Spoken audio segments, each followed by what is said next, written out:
certainly welcome here to Trinity College. We are so excited to have all of you here today and have the league here hosting their event on campus. I'm glad that we are here this week and not next week, because if you had a problem parking today, this event was next week, you'd have an even larger parking issue when our students and all of our faculty are back. But this is a really great time. I'm really excited to have the summit here on campus. I think I'd be preaching to the choir when I say the environmental issues are of utmost concern to all of us here in Hartford, here in Connecticut, here in the United States, and around the world. And it's one of those issues that I think we see such gradual effects of changes in the environment around climate change that I think it's often for the average layperson to really appreciate the challenges that we have as a world and as a society. And I'm really excited to see all of you. You are the voices for informing the rest of the public about the challenges that we face. You also have the opportunity to, and somebody was flagging me down, but I'm not exactly sure why. Maybe he was just waving hello. So, but we have a great opportunity. We have a new governor. We have a new incoming commissioner of energy and environmental protection. We have a number of new legislators, and I know a number of them are here. And there's a lot of great energy at the Capitol, but there's no doubt that we have a lot of difficult work to do. I think the changes that we want to see around sustaining our environment and climate change, they cost a lot of money. But they're worth making that investment. But it comes down to prioritizing and identifying where we can compromise here so that we can make investments here for the long term. And that's often a difficult thing to do for the average person to do, to engage in change. A lot of people love to talk about change, but when it comes to changing something that impacts their life, it becomes a bit more difficult. And that's the same for average people, for advocates, and for legislators as well. But I'm encouraged by the number of people in this room. I think collectively together we can do a lot of great work on really improving the sustainability of our environment, creating new jobs for a new economy. People are talking about a new Green Deal. I don't quite know what that means just yet, but I think with the number of smart people that we have in this room, we can get those ideas out on the table and we can turn that into policy and really change the direction for the state of Connecticut, for our country, and for the world. And I know we're on a very, very tight schedule, so on behalf of President Joanne Berger-Sweeney and the trustees at Trinity College, welcome to Trinity, and thank you for all your work you're doing.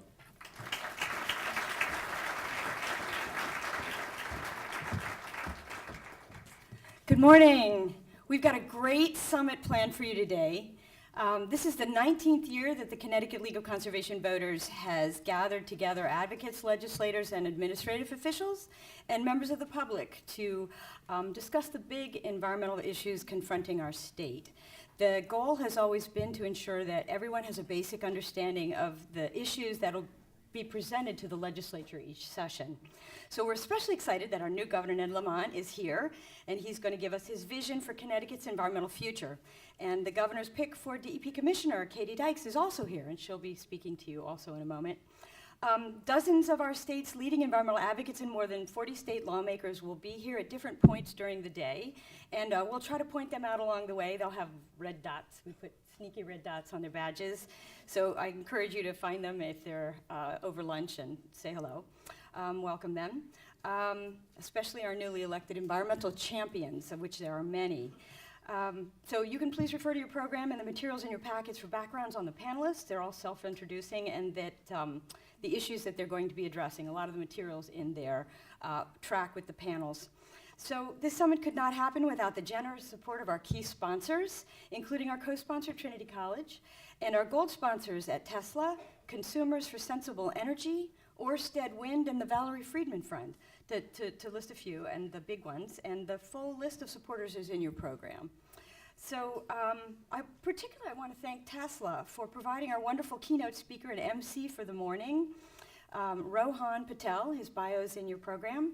Rohan has graciously moved his presentation to accommodate the governor's packed schedule this morning, and so you'll be hearing his remarks right after the governor. But before I pass the mic to Rohan, I wanted to tell you that he is the Director of Policy and Business Development at Tesla, where he oversees regulatory and legislative efforts throughout North America. Previously, he served as Special Assistant to President Obama and Senior Advisor for Climate and Energy Policy during the Obama administration. So Rohan also served as Associate Director at the White House Council on Environmental Quality, overseeing climate policy. And I'm very thankful that he's here presiding over our morning. Thank you.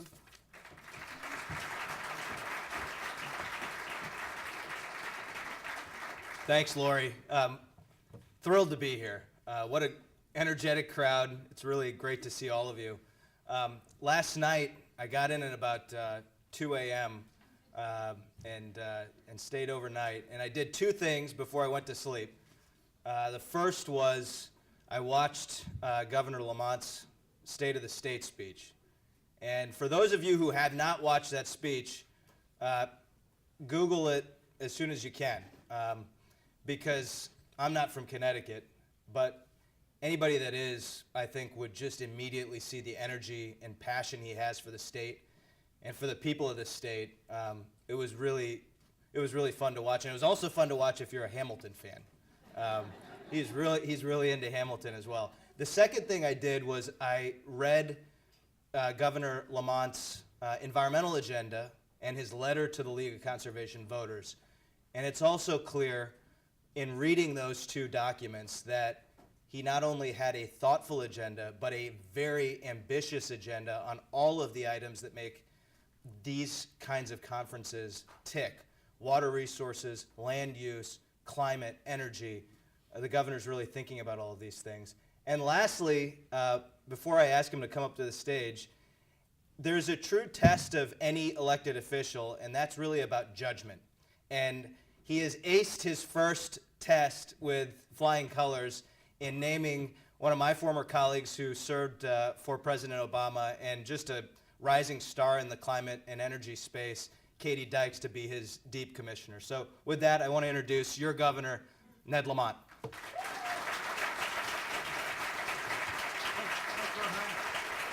Thanks, Rohan. Hello, everybody. Hello, everybody. Yeah, this is the room where it happens.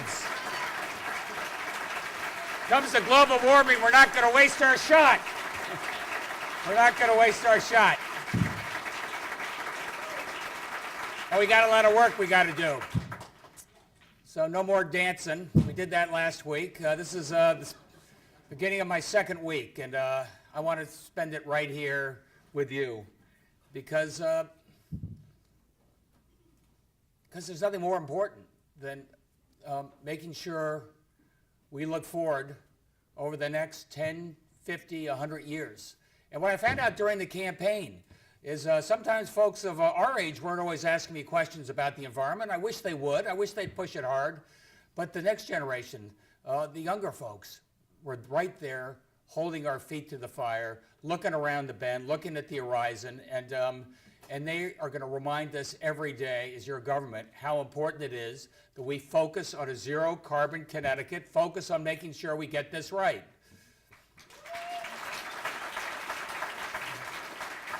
All right, so now that I'm governor, they give me talking points. Phase out single-use plastic bags, styrofoam. Connecticut's outdoor recreation assets produce online statewide trails map. I can't read without my glasses, so let me just tell you something else. Everything I do for the next 4 years, I'm going to do looking through an environmental lens.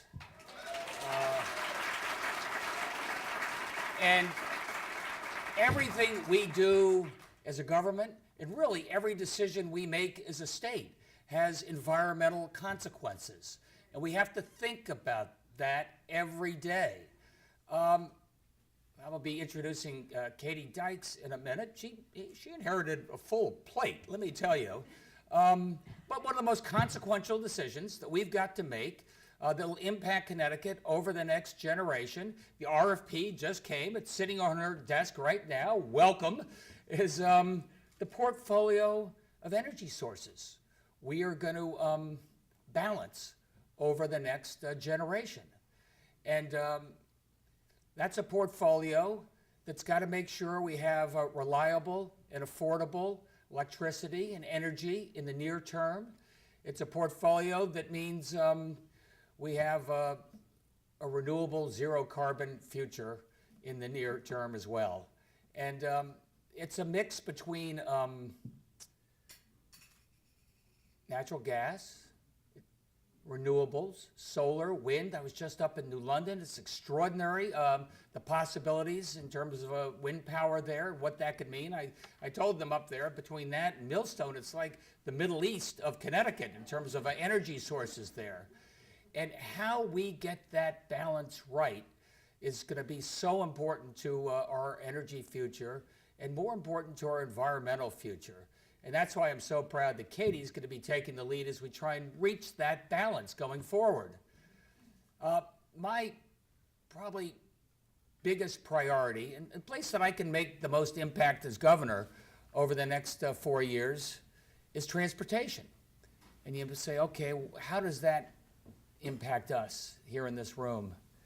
And I said at the speech the other day that 30 minutes, Hartford to New Haven to Stamford, Stamford, the Spurs. But that is just key to our economic future and making sure that people can get to work. And if I can make sure that they can get to work and get out of their darn cars, all the better. And that will make an enormous long-term difference. Look what transportation means to carbon emissions. Look what we can do. I know Tesla's here in force. They've all introduced themselves. I appreciate that. And that's another big piece of our future. But if I can get more people out of their cars to and from work, that is an enormous difference maker over the next generation. If I can get those transportation hubs in and around our major urban centers, so that we have vibrant urban centers, and we have transit-oriented development. We have housing near transit, so people can walk to work or take the train to work. That is just an enormous piece of our environmental future. And we're a small state, and we're in it. We're tight in. And every decision we make impacts another part of our state and another part of our region. And so I know the small towns and the suburbs say, okay, stop talking so much about the cities. Well, I want development in those cities. I want growth in those cities. I want a business and commercial in those cities. I want transportation in those cities, in part so that we can protect open space throughout the rest of the state and make sure that open space is there and make sure that that is part of our heritage. I loved, during the campaign, I got a chance to meet the farmers. I didn't know farming was how important it is to the state, what it means environmentally to the state, what it means to our culture and our history here in the state. And one of the guys raises their hand and says, my family's been doing this for 80 years. And I said, well, I love that longevity and history and culture. Another guy says, I've been here for 350 years. And what I want to do is make sure that our students, maybe our students in New London, get out and see the farms and get a better sense of nature and how that is connected in terms of who we are as a state and where we go. But I talk about the energy choices, wind and solar and the nuclear. I talk about transportation. I talk about our urban centers, all as a way of saying these are big decisions that I look at through an environmental lens. And I'll tell you something else. You better have the governors looking at this through an environmental lens, because they're not looking at it through an environmental lens down in Washington, D.C. And a lot of these issues, truth be told, would be much better addressed with a strong EPA that's not in the back pocket of the polluters, but is there protecting the environment and looking long term. And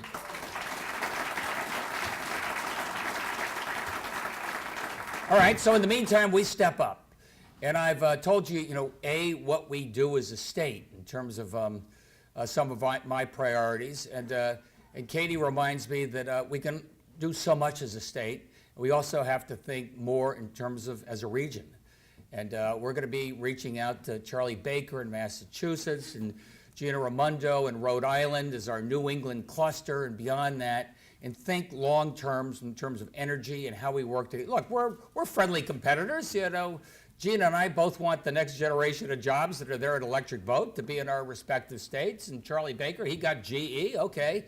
But look, we're in this together. And we're a region, and so we got to get out of this mindset that, it's us against them.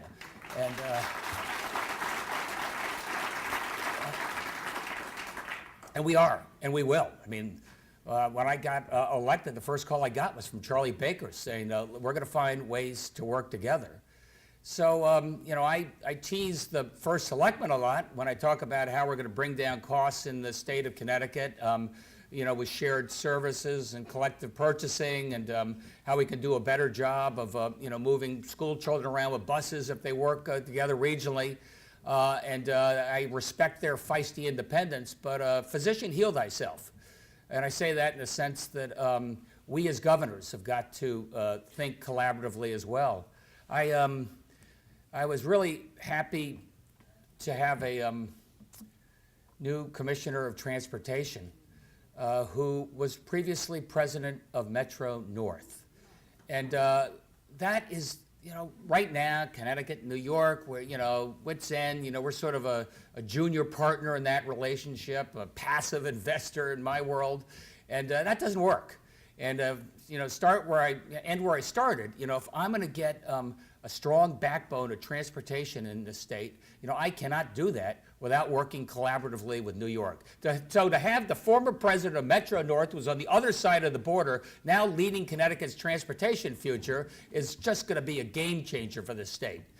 And as I'll tell, the legislatures, I tried to last week, and again, we don't get all this done in a year. We don't get all this done in 4 years.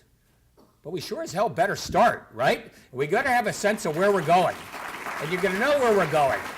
I promise you're going to know where we're going in terms of moving towards a zero-carbon Connecticut and be a leader there. And I'll be working with my neighbors on that. I'll be working with California. If they don't want to have standards in Washington, D.C., we're going to create a collective of states to have our own standards. And that's how we're going to be able to take the lead. So,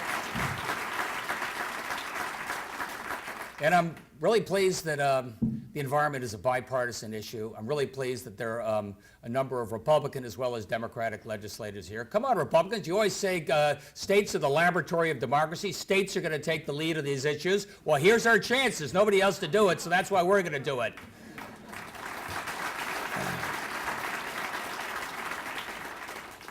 So I'll just, leave you with, one last thought as we try and restructure and reimagine how we deliver services in this state.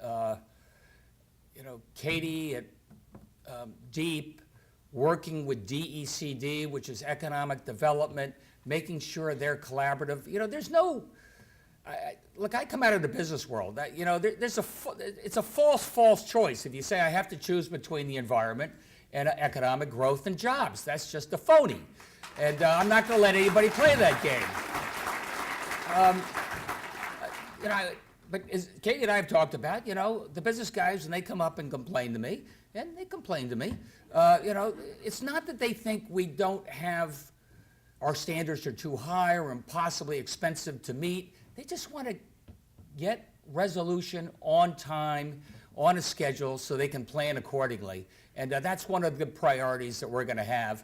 And I ought to tell that to the guys down at EPA, because I've had two businesses reach out to me. One of them is building a big plant in New London right now. I mean, $100 million plant, and it is stopped because they can't get the EPA approvals right now. So to Washington, D.C., I say, physician, heal thyself as well. And so we are restructuring our government to make it more streamlined, more efficient, more effective. For the first time ever, we have a COO, a Chief Operating Officer, to make sure it's easier for Katie to interface with other departments that are relevant to DEP. And we are unified going forward and end those silos. And I do the same thing by working out on a regional basis with the governors I just told you about. But I am so honored, and thrilled and energized to not be campaigning anymore, but to be your government. And I'm going to work my heart out every day. And I know what you all do here. I think you know where to find me. And I hope you don't stop calling. Thanks, everybody.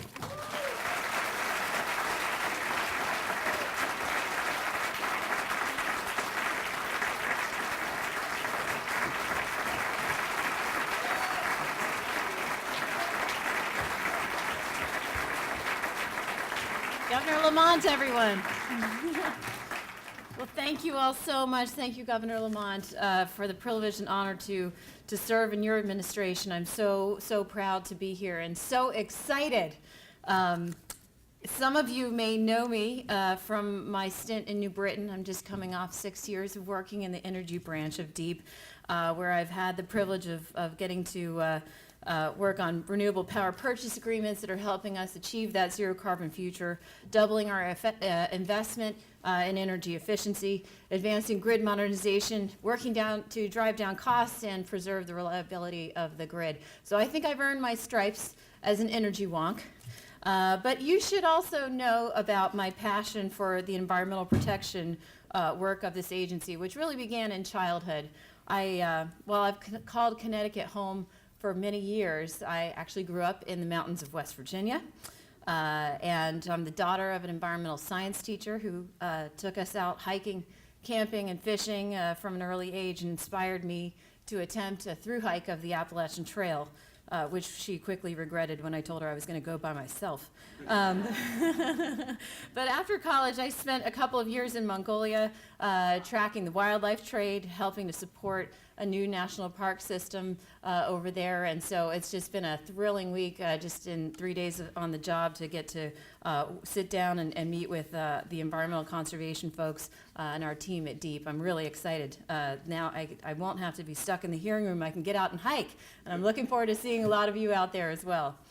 So Monday was my first day on the job as the commissioner designee at DEEP. So you can imagine that on Sunday night I didn't get much sleep. To be honest, I haven't really slept well all week, and it's because my mind is just racing with ideas, with great expectations of the things we can accomplish, and with this eagerness to get to work. And I can feel that same energy in this room. I know we've been waiting a long time for this moment when we can come together and start to implement the ambitious agenda that we've been hearing about for months and years as we move through the electoral season. And as we gather at the beginning of a new administration and a new legislative session, I think you're probably also feeling, as I am, the urgency of the work that we're doing here. I can't think of a time in my life and in my career when this mission that we share has been more important to achieve, which is protecting our air, our water, and our land, being careful stewards of our flora and our fauna, addressing climate change, and securing safe and affordable energy. These challenges are coming at an anxious time when folks are worried about economic insecurity, economic inequality, the dysfunction of political institutions.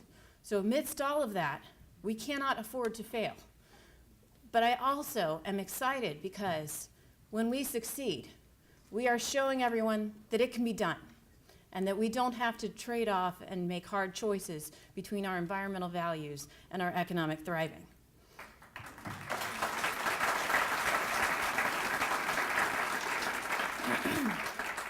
In the midst of all this urgency, we're gathered here at a moment where so much is possible. As you just heard from our new governor, this administration is committed to ensuring a clean, safe, and healthy environment, holding the line against federal attacks on our core environmental protections, and pushing towards aggressive action on climate change. And we know that an environment-forward, an environment-first agenda can be an economic engine for our state. Just look at our Passport to Parks program, which has helped our state parks, our wildlife management areas, our state forests attract 9 million visitors a year, generating more than $1 billion of economic activity for the state. We've made significant capital investments in our parks, and we can see that work continue to improve the visitor experience and grow that engine by introducing people and helping them connect with our natural environment. You know, as the effects of climate change and other environmental harms are becoming more apparent, I think the time is coming soon when states' economic futures will more clearly reflect their stewardship of their environment and the investments and the planning they're making now in resilience. So while we hear a lot about the competition that we're facing from states around the country that may have a lower tax rate or other types of benefits, we look at the natural resources that we have here, the investments that we're making, the decisions we're making right here that are generational. Those are going to be the future that will ensure that Connecticut is competitive and a thriving place to live as we see these environmental changes occurring. So we're working closely with scientists, with engineers, with economists, with the folks at Circa, Sea Grant, CLEAR, our Connecticut State Universities, and others to apply the best available science to understanding and mitigating the impacts of climate change on our local communities and ecosystems. We're striving to strongly enforce environmental standards in a predictable and efficient way. We're conducting efficient permitting programs, and we're going to be working to proactively address emerging threats like perfluorinated compounds.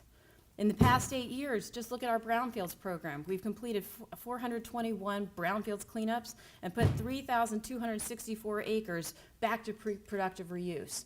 That's the type of investment that we're making, that our environmental commitments are making in helping Connecticut have a thriving economy. With the guidance of our State Water Planning Council, maintaining a high-quality water supply will be key to Connecticut's competitiveness in the years to come. And we'll continue to invest in modernized infrastructure, whether that's on the electric grid or in our waste management systems. I was so pleased to see that there is an environmental equity panel later this afternoon. And I just want to share that that's been a real concern of mine from my very recent time as a utility regulator. If you've ever had that experience, and you talk to commissioners, who've sat on the bench and been at a public hearing when we have to entertain the potential of a utility rate increase, when you've been in those rooms and those hearings and you've heard from single moms and from elderly couples and from working families who are struggling to choose between paying the light bill and filling an essential prescription, you never forget it. And so we have a responsibility to ensure that the families in our state are not choosing between their immediate necessities and a safe and healthy environment for their kids' future.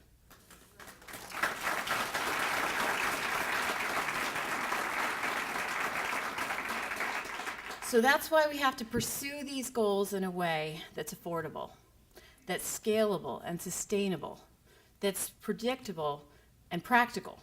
Because we know that for those businesses out there who are working to make payroll in this new green economy, a funding sweep can be devastating and a real setback.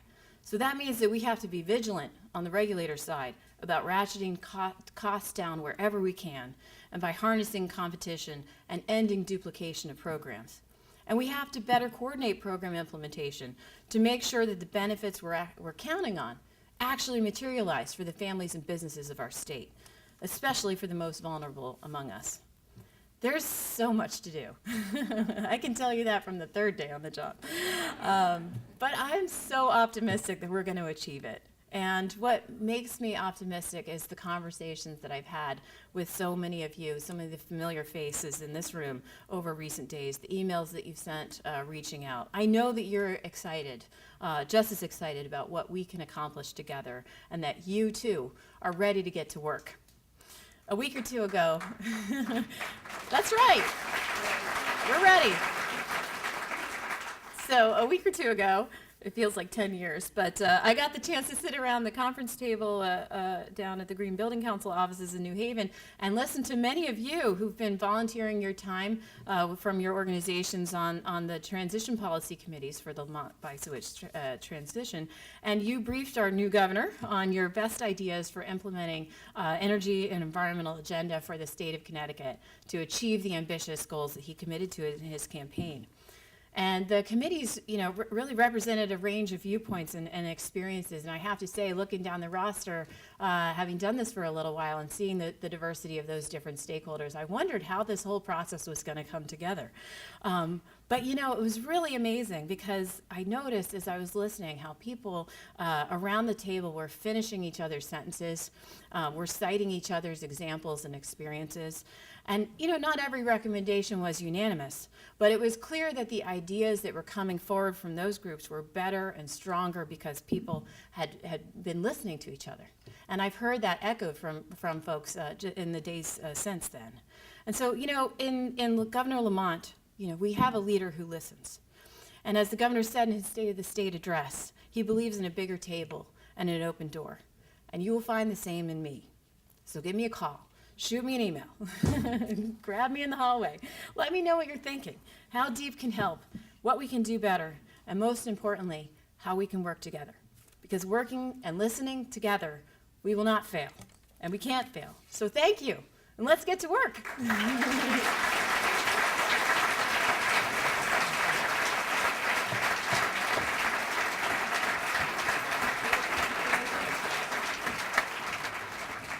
Let's give it up one more time for Governor Lamont and Katie Dykes.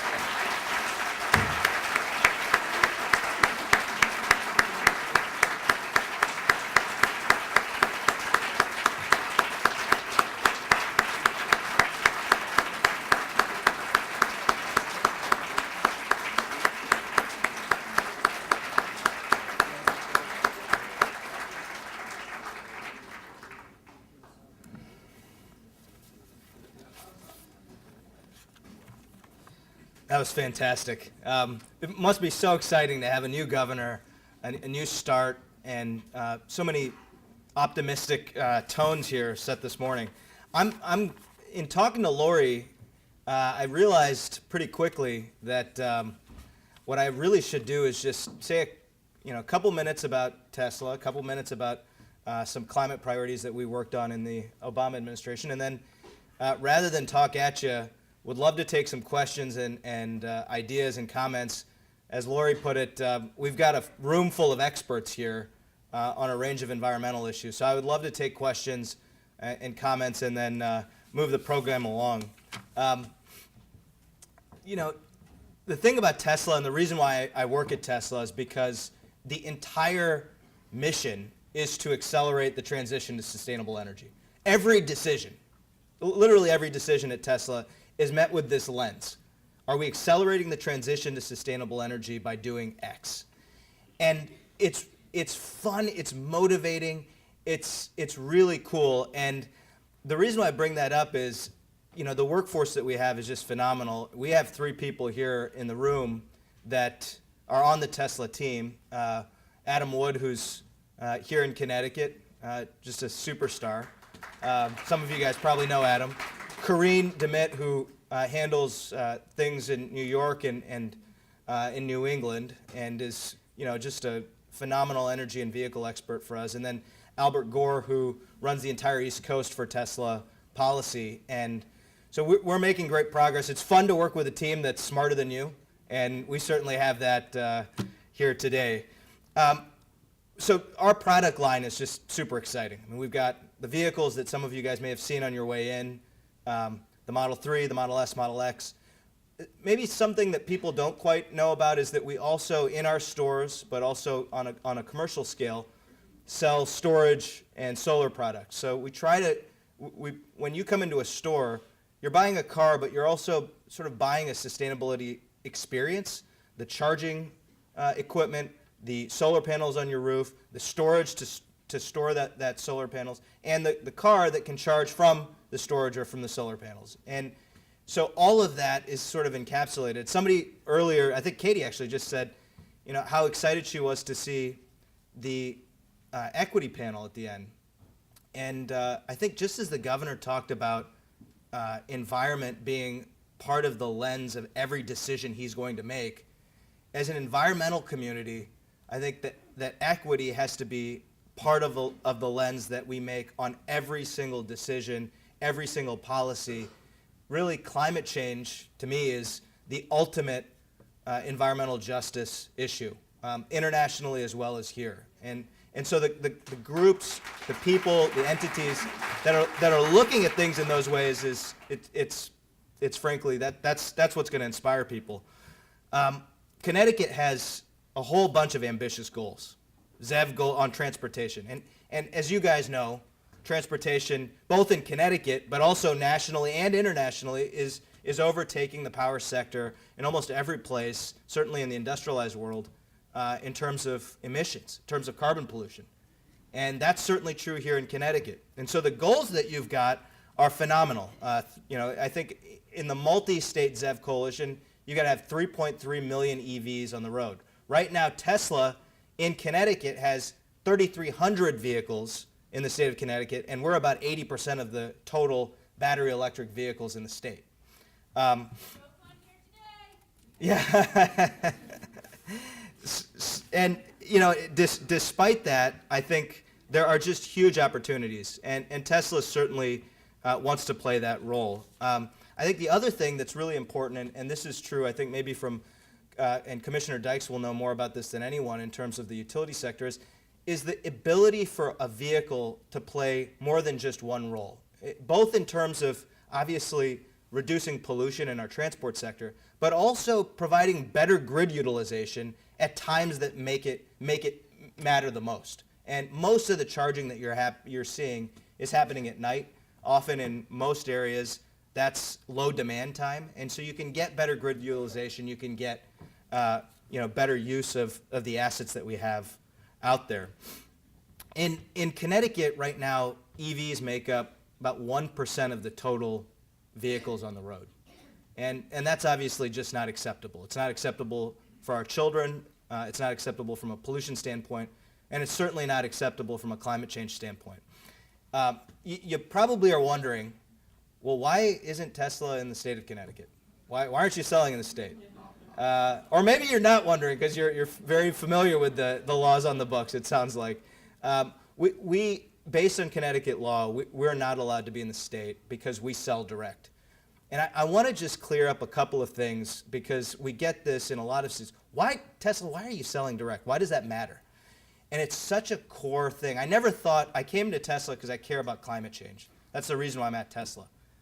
But I've learned that the direct sales model has a bigger and maybe even broader impact in terms of the entire societal way that we buy and purchase transportation goods and vehicles. So, for instance, we at Tesla do not have any haggling on our price, either on trade-ins or when we sell you the car. If you buy the car in Beijing, China, or you buy the car in Hartford, Connecticut, well, hopefully soon, Hartford, Connecticut, same price. Trade-ins, whether you trade in your car here or elsewhere, Tesla's going to give you the same Kelley Blue Book good value. On financing, we do not make any money on financing vehicles. And we can only do that because we sell direct. The two biggest ways that you make money in the vehicle business is on servicing your vehicles, I think most people here know that, and on financing your vehicles. Well, Tesla makes $0, we make zero profit on servicing vehicles and on financing vehicles. And we can only do that because we can sell direct. What happens as a result of the different interest rates that you're getting is there's a tendency to discriminate both against the elderly, against females, against minorities, and the vulnerable. And so I think selling direct is not just a mandate because it's the only way that Tesla could survive. I think that's also true. But it's also the right way to do business. And so that's why we feel so strongly about selling directly. Let me take a step back. As I said, I think climate change is the issue of our time. It has the most impact and has the most breadth of import. But I think it's actually pretty simple. We know that human activity is changing the climate. That's not really in dispute. We can have a debate, and hopefully you guys are debating amongst yourselves, with others, with legislators, with academia, with the business community, on how to address those things, but we know we must. And the trend lines are continuing. That's also not deniable, and vulnerable communities are facing those climate impacts in the worst way. And the bold action that we need, it's affecting communities in Connecticut right now, affecting communities all over the country. Scarcity of resources, floods, conflict. In international contexts, we're seeing refugee crises that are exacerbated. And this was in full display down in Puerto Rico after the intense hurricane. Tesla is actually doing a lot there in terms of battery storage and generation to help deal, especially for vulnerable institutions like hospitals, and the like, to recover from that storm. So, you know, there's a consensus, and that consensus isn't just in this room, it's internationally. Frankly, it's embarrassing that Syria is the only other country that is not fully on board with the Paris Agreement. I mean, Syria is the only other country. Actually, there's only two countries. I take that back. There's two countries. Nicaragua is also not on the Paris Climate Agreement. Nicaragua is not on the agreement because they actually want more ambitious climate goals, and they wanted to protest that the Paris Agreement wasn't strong enough. So really, we're alone with Syria in terms of our international prospects. Brazil, maybe. Yeah, maybe soon. You're right. And I think the other thing that is always fascinating to me about the climate is, what are the solution set? You know, Katie and the governor were talking about some of the solution sets. So let's say all of us in this room, hopefully all of you are not, none of you are climate skeptics. I would assume you wouldn't be if you were here at the LCV breakfast. You know, I think it's amazing. I said, well, Rohan, what happens if you're wrong? What happens if all these scientists are wrong? Yeah, what does happen?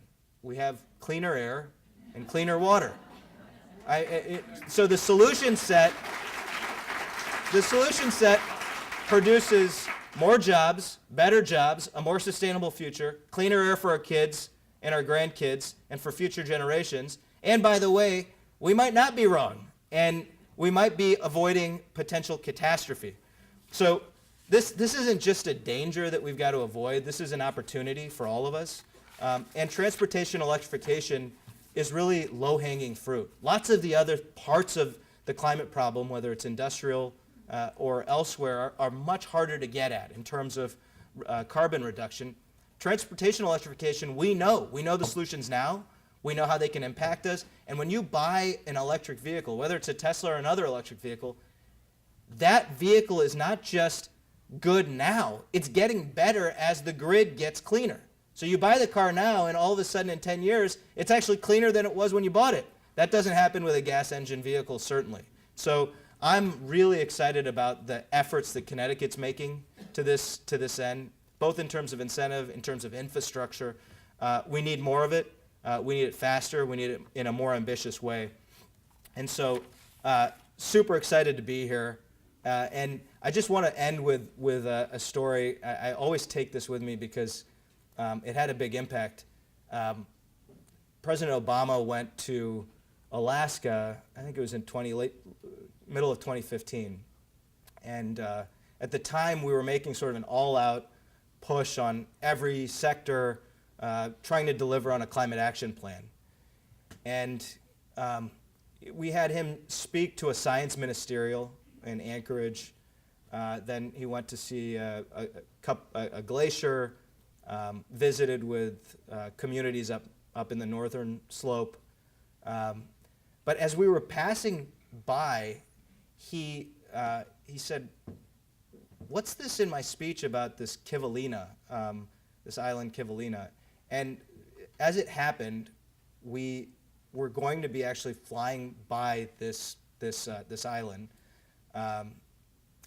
And the island is literally washed over, completely washed over. You talk about climate refugees, it's basically uninhabitable. We have to move virtually every resident of Kivalina. And he took a step back, and he used this in a speech later. He took a step back and said, just imagine for a second if a terrorist organization or some other organization was threatening to eliminate one of our communities. What would we do? How would we react? How would we come together as a community, as a nation, to face up to these challenges? And that's what we're facing with climate change right now. And so I'm thrilled to be here. I'd love to take some questions, hear from you all. And I think Lori has a mic, or someone has a mic. But if not, you can just shout at me, and would love to take any questions you've got in the remaining time we have. Yeah, gentlemen in the Seeing all the vehicles on the road that are now powered by gasoline and diesel engines, are there engineers working on ways to possibly retrofit current vehicles we have so we don't throw them all in a landfill somewhere? It's a good question. I don't know. I think the costs incurred in terms of trying to retrofit a vehicle in terms of battery electrification would be enormous. So, it's sort of like when you take your car in after you've had it for, 100,000 miles. Oftentimes, even if you get something fairly minor, they say, oh, it's pretty much total. You got to go get a new car. So, just from an economic standpoint, very unlikely that those numbers would play out. I will say on the diesel side, it's kind of alarming. Every week or every couple of weeks, we see another article about another automaker that has somehow cheated on their emissions testing.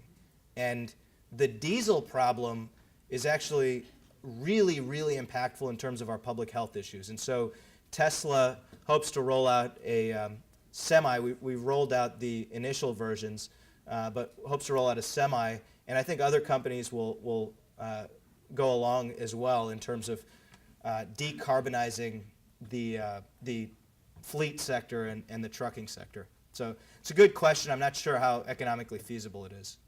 Yep, sir. Where's Tesla in the advancement of their lithium-ion batteries? Great question. This is actually the thing that gets me most excited about the technology. You can tell I'm a little bit of a dork on this stuff. The lithium-ion battery, one of the greatest things about it is its reusability. And so Tesla, basically, we spend 3-4 times the amount of any other automaker on research and development. All of it's done in the U.S. All of our manufacturing is done in the U.S. We spend a lot of time thinking about the materials, limiting the amount of lithium and cobalt in the battery, both in terms of cost, but also in terms of efficiency and environmental impact. So we do a lot of work there, and the advancements just year over year are tremendous. If you look at, we've not been a company for that long, but if you look at the efficiency of our engine and the efficiency of our battery, huge advancements for us, just internally to Tesla, in the products that we're putting out there and the gains that we're making in terms of efficiency. So, if you think about a gas engine, the most efficient gas engine versus an electric motor, because there is no engine in the Tesla, right? You actually open up the trunk and it's just we call it the frunk. So there's no engine in the front. It's anywhere between, and this is all costs included, anywhere between 4 and 5 times more efficient than a gas engine, just purely efficiency. So, and that's only getting better. And the reusability of the lithium-ion battery is maybe the most exciting thing, both in terms of reuse in transport, so reusing that same lithium-ion battery in another car, or using those batteries in terms of storage. So they still have a ton of capacity left at the end of life, at the end of the car's life, and you could use that in terms of backing up renewable energy from the grid. So great question. Yes, ma'am. What I wanted to ask was about the possibility of the backup batteries for household use for people who have solar. Is that going to, the price of that going to come down? Is it going to be more widely available and widely affordable? Yeah. We want to get off the grid. I understand. So, yes. Yes to both questions, and it can't happen fast enough. We can't do this alone at Tesla. Part of the entire mission of the company is to inspire others, both other companies, other entities, other academic institutions, to push forward. Because it's not enough to just talk about acceleration of clean energy. If plenty of people can't afford it, doesn't matter.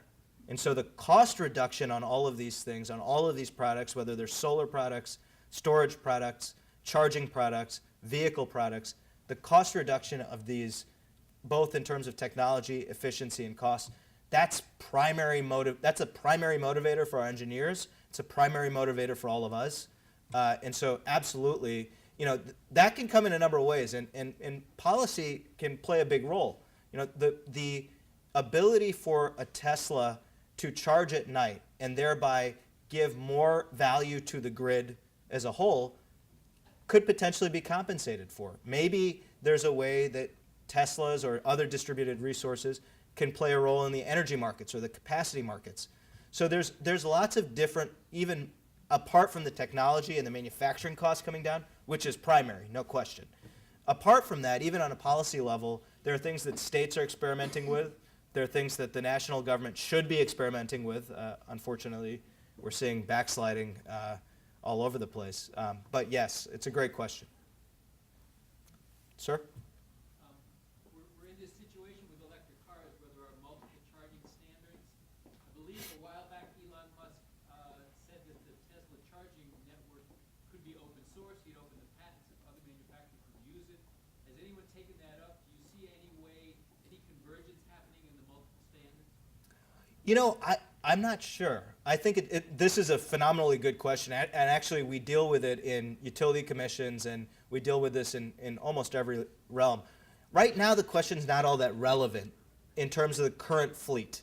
So the cars that are out there, cars cannot actually even accept the charge and the capacity that Tesla superchargers are putting out. So in terms of relevance right now, no. What Elon has said is once there are cars that are out there that are able to accept the charge, and we have an easy way in terms of the customer experience for them to use the charging network, that he's absolutely open. I mean, the technology is actually, you know, almost all of our technology is already open source. It's really a matter of the vehicles themselves being able to accept the charge. At that point, I think you're going to see a lot more utilization, not only of our network, but of others. And the truth on supercharging is really, once you buy, and actually I act like I know a lot about electric vehicles. I do work at Tesla, but I've really started to find out more. My wife and I just got a Model 3 a couple of weeks ago, and it's a lot of fun to drive.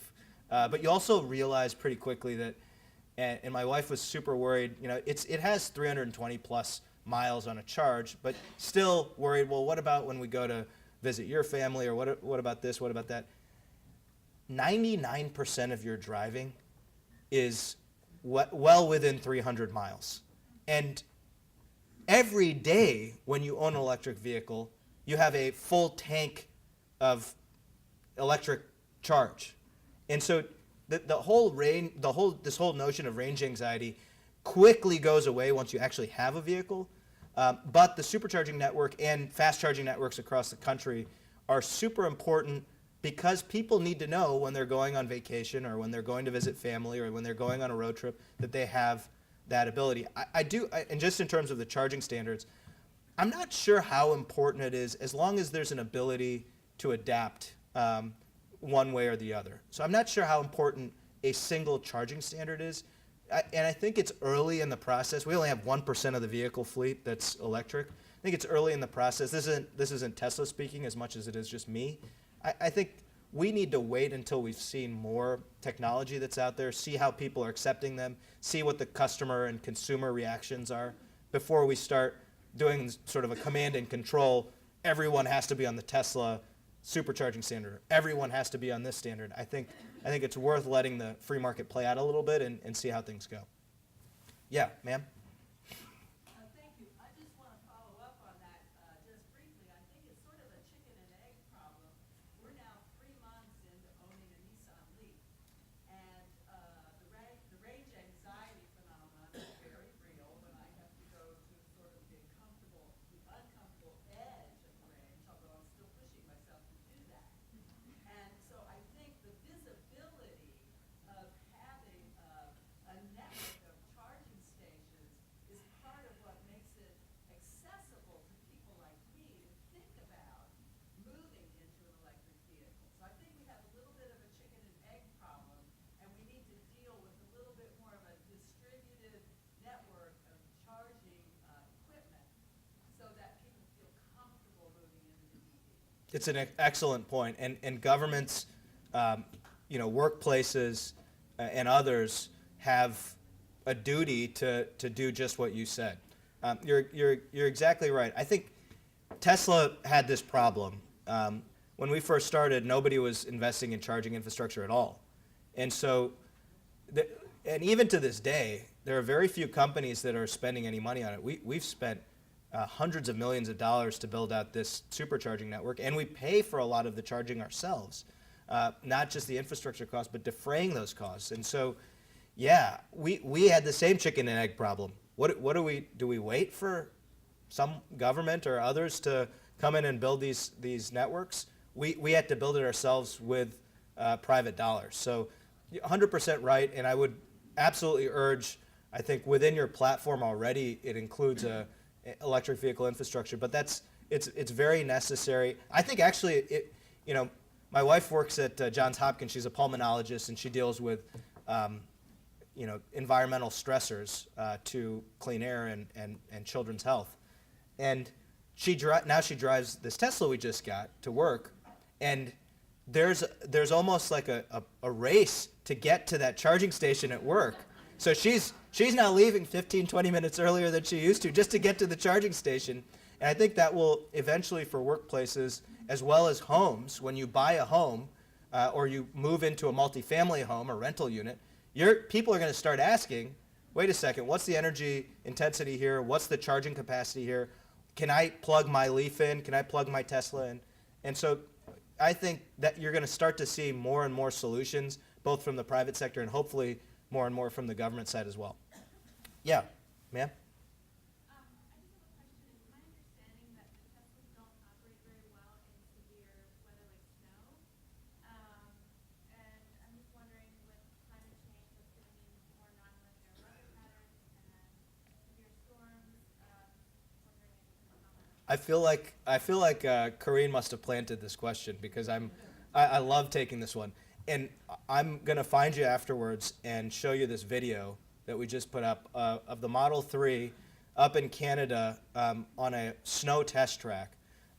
So the Model 3, and this is true of actually every electric vehicle. We've designed ours both with sonar, radar, and lots of cameras around and technology that allows it to be even safer. But electric vehicles generally have a low center of gravity. Heavy battery pack, and no crumple zone in the front. Or huge crumple, the opposite, huge crumple zone in the front. There's no engine block to come in a severe accident. So, in fact, the handling in the snow, and I can tell you from first-hand experience from last week, the handling in the snow is unbelievable. You feel like you're not even driving on the snow. It's that good because of the low center of gravity, because of the immediacy of the torque and the immediacy of that electric motor. So we're super proud of this. In addition to being zero-emission vehicles, we're also the 3 best tested vehicles in class in terms of safety ever tested by NHTSA and the federal government are Teslas. The Model 3 is the safest vehicle that's ever been on the road. Also the most American vehicle. So it's a very, very safe car in the snow and in difficult conditions. And that's true of other electric vehicles as well, just because of the basic features of the car. Yep, sir, in the back. Thank you. As you know, and probably many folks in the room here know, we've had a challenge passing this law in Connecticut.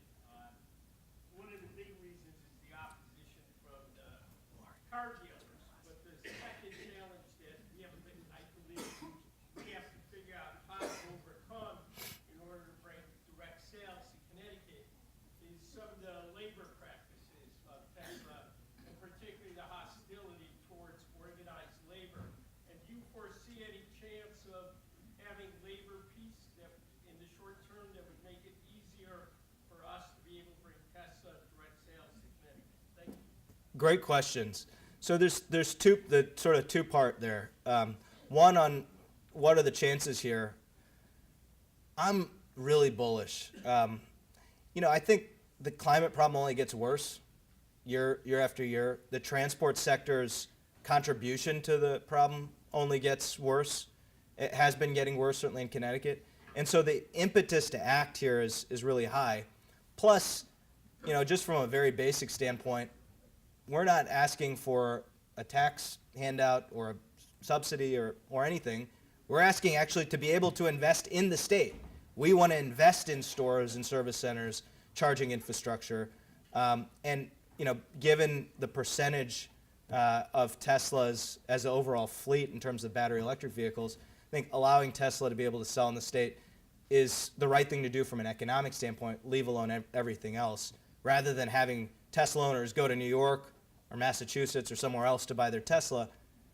They can buy it right here in Connecticut. On the second point, I would point out a couple of things. One, we have the largest SAIU contract in the country. If I just went out to the Gigafactory and met with a number of labor unions, mostly trades, they couldn't be happier.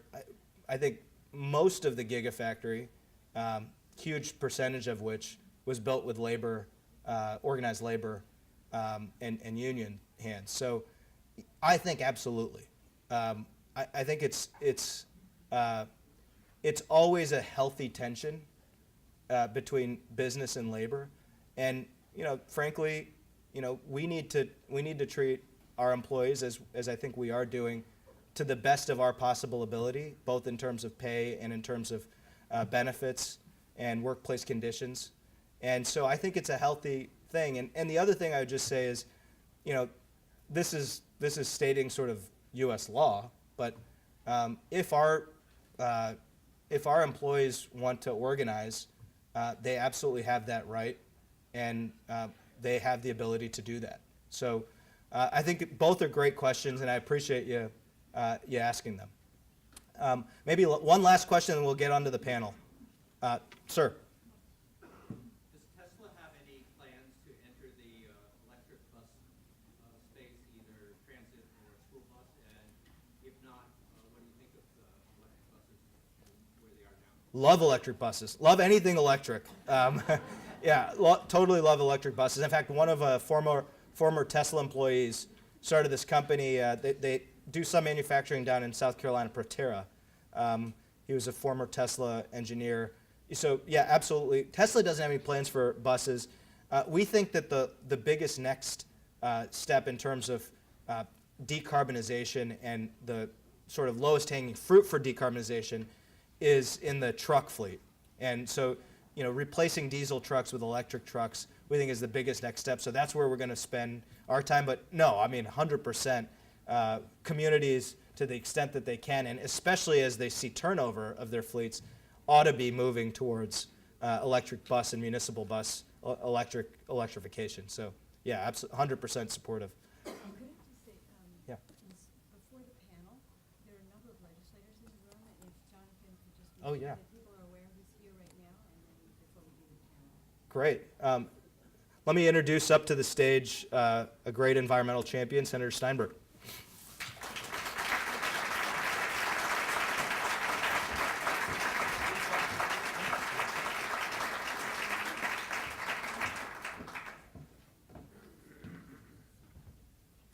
Good morning. I'm Representative Steinberg. As we say it in the House, the other party are our esteemed opposition, but the Senate is the enemy. I think we'll start off this session on cordial note, though. So we'll see if we can do differently. I'm very pleased to be here. I'm a state representative from Westport. This is my 9th summit, and I remember very distinctly when I was here as a representative-elect over 8 years ago, listening to a professor from Yale named Dan Esty talk about green to gold and the opportunities for business to get behind energy efficiency and renewables. And I'm going like, yes, this whole energy thing, it's got legs. It might go somewhere someday. And I feel as if I've changed as the world has changed around me. And we're at an interesting place. We have a new governor who you heard from today. We have a new commissioner of DEEP who I think will do an amazing job. And there's something else that we have a lot of new of here, and that's new legislators. I agree.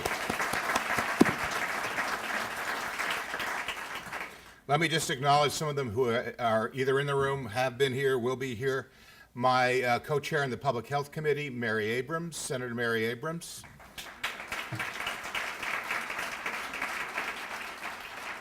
Senator Cohen, I think she's still here. Yes, there she is. Representative Michelle. There he is. My good friend, Representative Greshko, way in the back.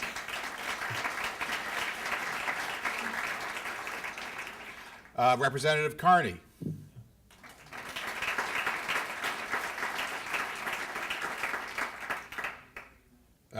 Representative Horn.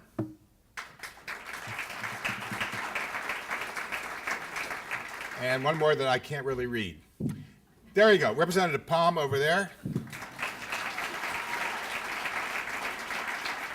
And Representative Lavielle from Westport just showed up, Westport and Wilton. Keep pointing, keep pointing. Who else I got here? Representative Dathan from Norwalk. Yes, ladies and gentlemen, it's a cast of thousands. Anybody else I've missed? Representative Rojas, of course, we all know already. Ah, yes, of course, I saw her earlier. What I think is most important for all we non-legislators to take away is how important this is to so many new legislators who are going to count on you to help get them educated, help get them focused. One of the great challenges with having all this new energy and enthusiasm is having an effective agenda. How much can we get through in one session? There's going to be a lot of progressive excitement about things like minimum wage, paid family leave, but I submit what we're here to talk about today is equally important a part of a progressive agenda for the state of Connecticut. So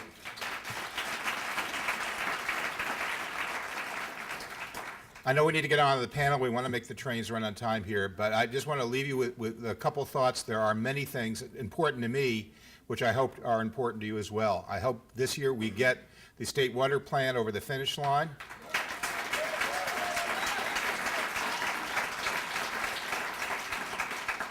You've heard, hopefully, Commissioner Dykes talk a lot about renewable energy. There's so much more we need to do on renewables, storage, distributed generation. We hope soon to hear from Pura on grid modernization, which will have a huge impact on how we access electrons and share them around the world. So a huge agenda on that score. Very important on the environmental side, getting control of plastic pollution.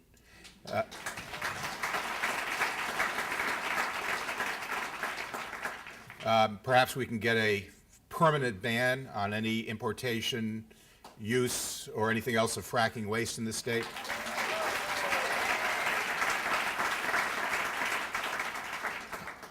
You just heard from the gentleman with regard to what Tesla is doing. We have a huge opportunity and, in fact, an urgency in converting the fleet of the state of Connecticut to electric and zero-emission vehicles.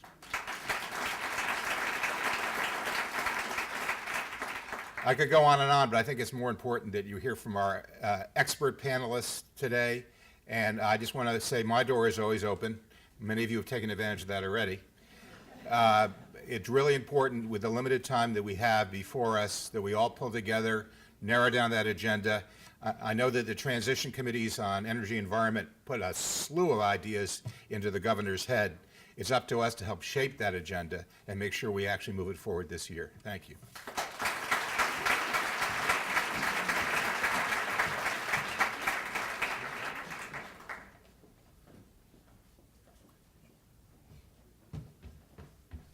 All right, let's get this panel going. Before I ask the panel to come up, I want to take it, and I don't even need to introduce the import of this subject. You've already heard from the governor, Katie, myself, Representative Steinberg, and you already know how important climate and energy are to the future of the state, to the future of the nation, future of our planet. But I did want to make one mention, and Lori said, oh, you don't have to introduce the folks on the panel. They'll do that themselves.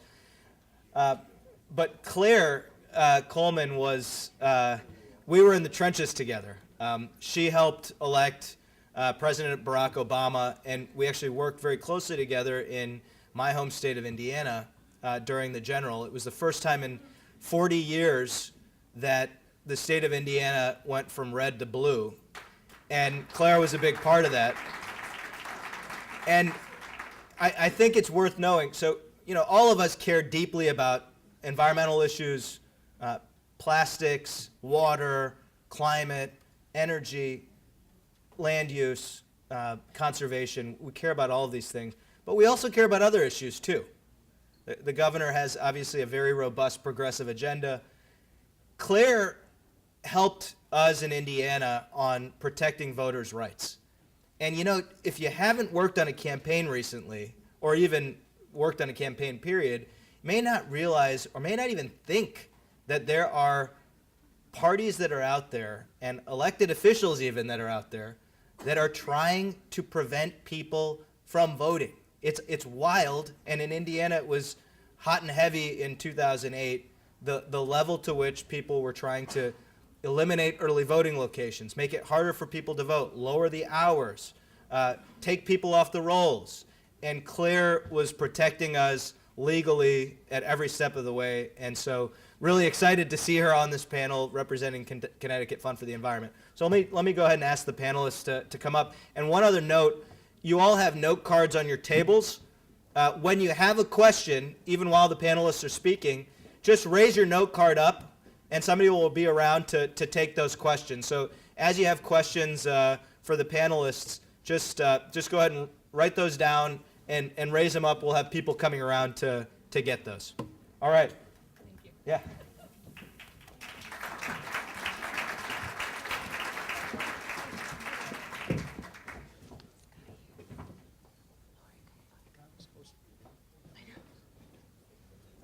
Guy West, if you're here, come on up.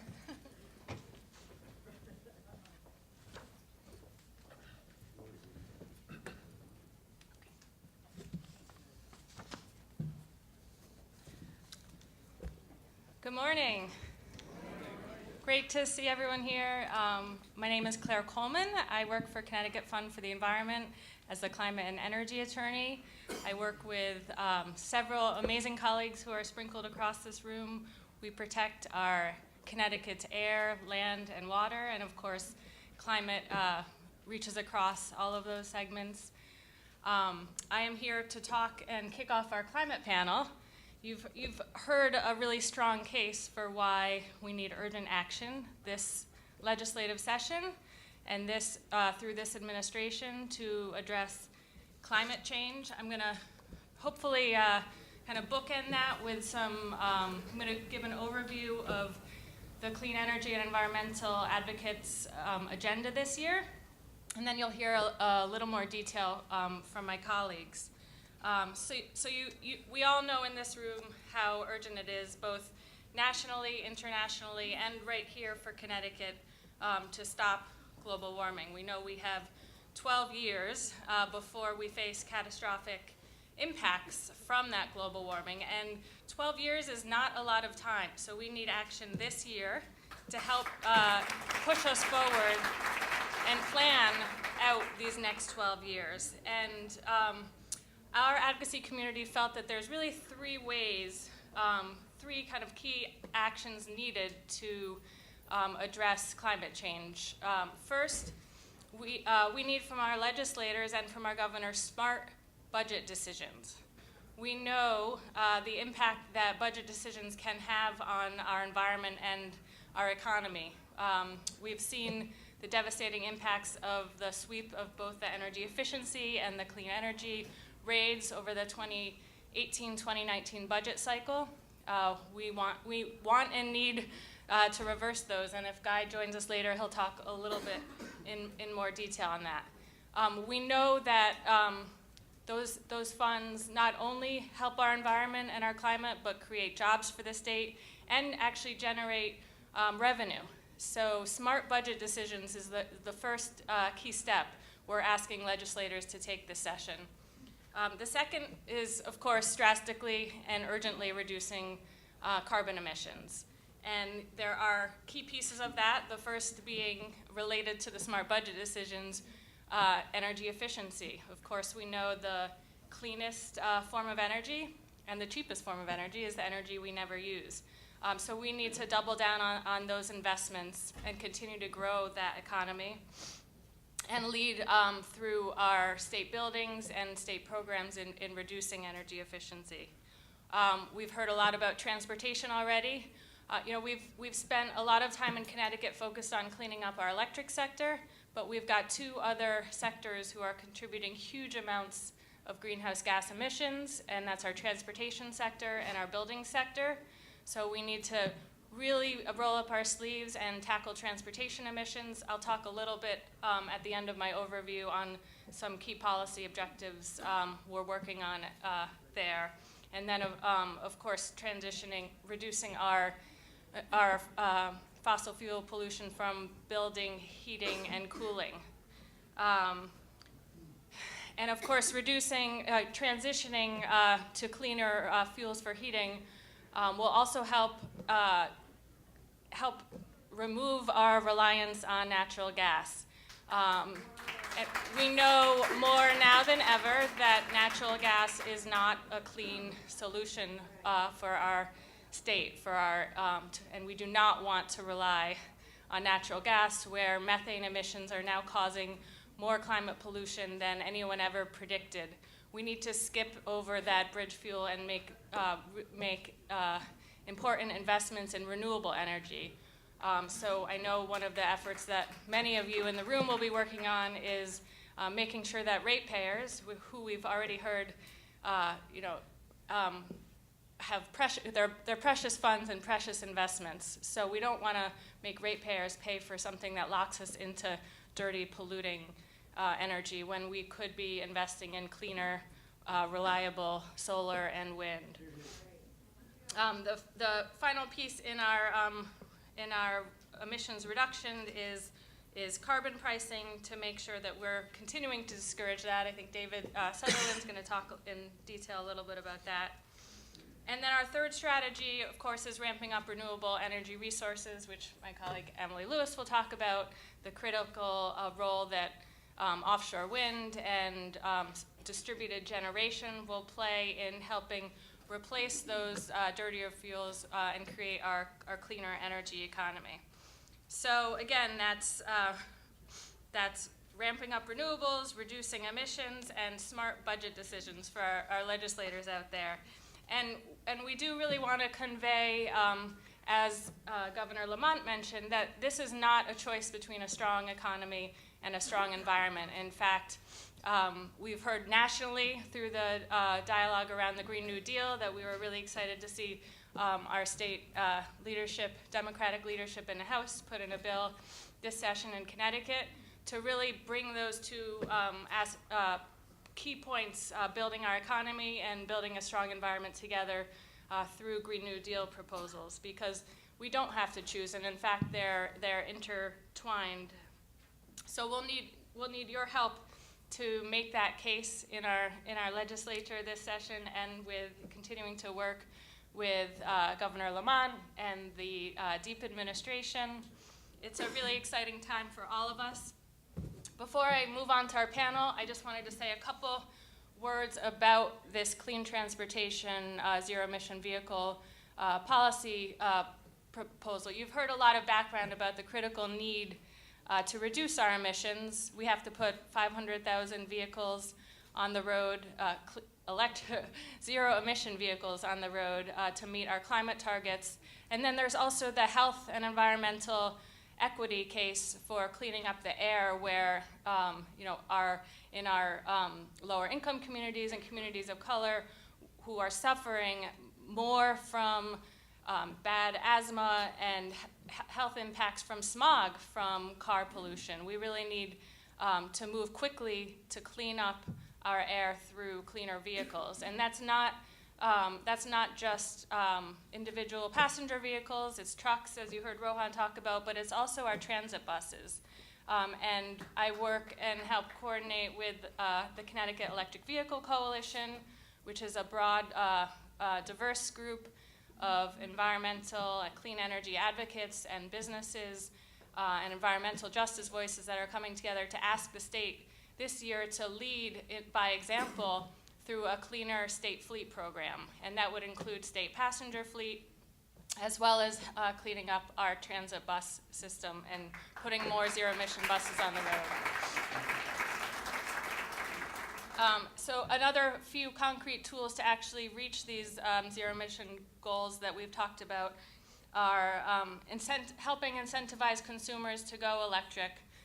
We have an incredible rebate program in the state, but unfortunately, if you check their website and see the funds available, it is diminishing rapidly. And there currently aren't any obvious funding sources available. So we're asking our administration and the legislature to work together to find a sustainable funding source so that consumers can plan that in a year from now, if they choose to go electric, there will still be incentive money, because even though we know the life cycle costs of zero-emission vehicles is less than fossil fuel vehicles, there are still upfront cost hurdles that consumers have to overcome, and the state needs to be there to support smarter decisions for our consumers.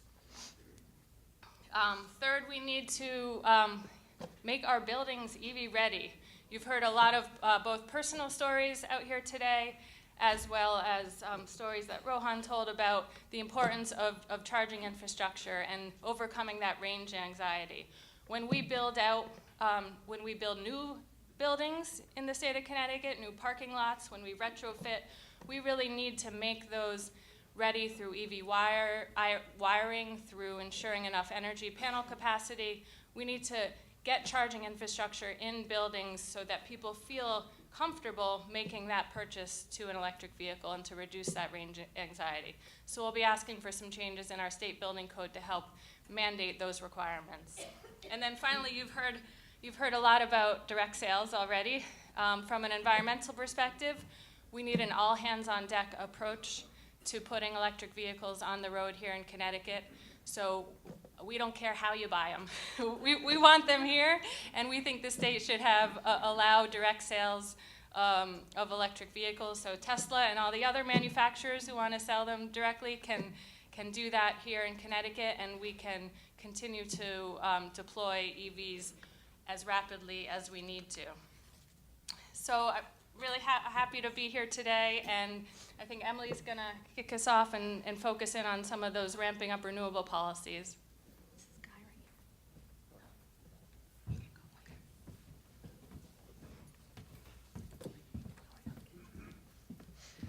All right, great. Well, thanks, Claire.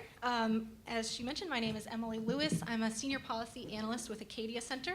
And for those of you who don't know, Acadia Center is a clean energy research and advocacy organization. I am based here in our Hartford office, and Connecticut is actually where our organization started over 20 years ago. But since then, we've spread throughout the Northeast, and we have offices in many states. And so we really try to bring that regional perspective to our state-level advocacy.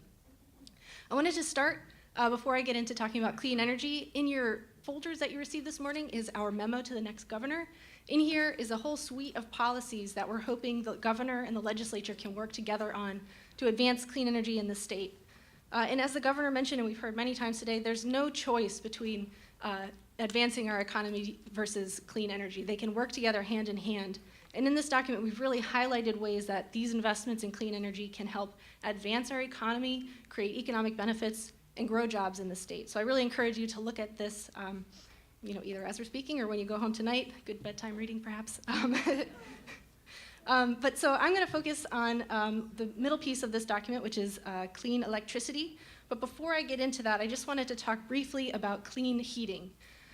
And when I say clean heating, what I mean is the transition to highly efficient electric heat pumps. Heat pumps are really great for a number of reasons. Claire mentioned this briefly, but one is that they reduce emissions significantly compared to fossil fuel heating technologies. I mean, first of all, they have no chimneys, so in your house and at the point source, there are no greenhouse gas emissions from these technologies.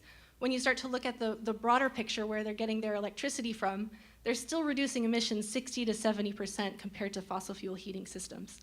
And like Rohan mentioned about the electric vehicles where they're going to get greener over time, the same thing applies to heat pumps, because as we move towards new renewable electricity, the grid gets cleaner and that energy powering the heat pumps also gets cleaner.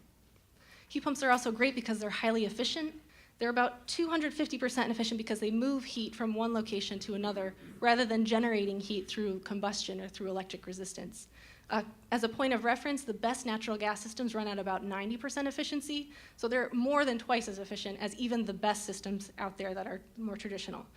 So because they're so efficient, they also create savings for customers. The less fuel you have to put into heat, the less you spend on heating your home. So for the emission savings, the efficiency savings, and the customer savings, Acadia Center is supporting a bill in the legislature that would allow the efficiency programs to promote heat pumps more aggressively for the heating savings. So I don't want to spend more time on that, but I'm happy to answer questions about that. But now I want to move into talking about clean electricity in the state. And two of the best opportunities through clean electricity to create jobs in the state are with offshore wind and distributed small-scale solar. And they're both creating jobs while reducing emissions, so it's really, again, towards this Green New Deal idea that we're all talking about today. There's been a lot of buzz about offshore wind in Connecticut lately. Last year, the state procured 2 batches of offshore wind, one for 200 megawatts, and another most recently for 100 megawatts. With these projects came a lot of benefits towards the state. About $20 million were offered by the developers to invest in the New London Port, to invest in workforce development, to train up the workforce, as well as other education and marine research activities. The first project was estimated to create about 1,400 jobs, and we can expect the second one will also be creating jobs in the state for the development. While this 300 megawatts is a really great step for Connecticut, we're still lagging behind our neighbors. Massachusetts leads the region right now with an 800 megawatt procurement that they're working to finalize. And most of the states in the region have a long-term commitment to offshore wind on the books. And New York, earlier this week, committed to 9,000 megawatts by 2035. Yeah, that's huge. That's 30 times what we have in Connecticut right now. So we know there's a huge opportunity to grow. The reason that Connecticut needs to start moving towards these longer-term commitments is that the industry is just developing.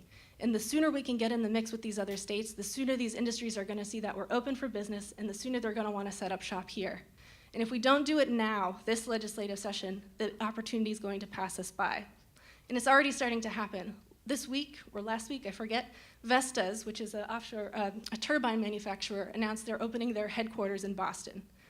So, for all these reasons, Acadia Center and our allies, some of which are up here with me, are moving to set a mandate for Connecticut to procure 30% of its energy needs from offshore wind by 30. So sort of sort of following along the theme that the governor mentioned of 30 by 30 by 30. So 30% offshore wind by 2030. And Acadia Center in our memo talks about this. We estimate that not only would this bring the clean energy to the state and help us meet our renewable energy and climate goals, it would help us build about 4,000 jobs and create about $3 billion in economic growth while creating bill savings for consumers. So really, really positive development. I do want to note one thing about offshore wind because I know there are a lot of conservation folks in the room. These turbines will not be sited in the Sound. The federal lease areas are way out in the ocean. They're somewhere between Montauk and Martha's Vineyard and south of both. So you won't be able to see them from the mainland. From Martha's Vineyard, if you squint on the clearest day, you might be able to make them out. But that's as most as we're going to see from the shore. So definitely not having the immediate coastal impacts you might expect or you might be worried about. So finally, moving on to solar, another way to reduce emissions while creating jobs in the state. In 2017, Connecticut deployed about 80 megawatts of distributed solar, which supports about 2,100 jobs. As a point of reference, Massachusetts constructed about twice as much as that per person, and Vermont constructed about 4 times as much as that per person. So we know we can be doing more, and we know we should be doing more. Acadia Center's modeling has shown that to reach the new requirement of 45% reduction by 2030, we have to deploy about twice as much solar as we have been doing, so about 160 megawatts or more every year. The problem with that is that in 2018, legislation was passed that changed the way that solar customers are credited for the energy their panels generate. And I don't want to go into the details of what that means because I just got the 1-minute sign, but there have been multiple proceedings at PURA looking to how this legislation is going to play out. And what we have seen through multiple testimonies from our environmental allies and from the solar industry is that these changes are going to make it less attractive to put solar on our roofs. It's going to make it harder for the industry to take off here, and it's going to reduce the amount of solar that's going on in the state at a time when we need to be growing it.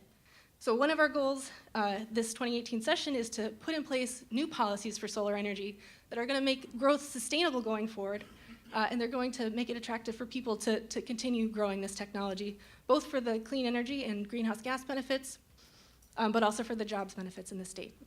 And so, like I said, I didn't go into details there, but if you would like to learn more, I invite all of you here today to join the session that Acadia Center is hosting this Tuesday at 1 o'clock in the old appropriations room. We're going to go into the details of what Connecticut used to have for solar policy, what we have now, and what other states in the region are doing to move solar policy forward. And please come see me, or my colleague Amy McLean-Sauls is in the audience. She also works at Acadia Center. She's actually our lead on this, can probably tell you more than I can, but we'll give you the details about the event if you'd like to come. Thank you.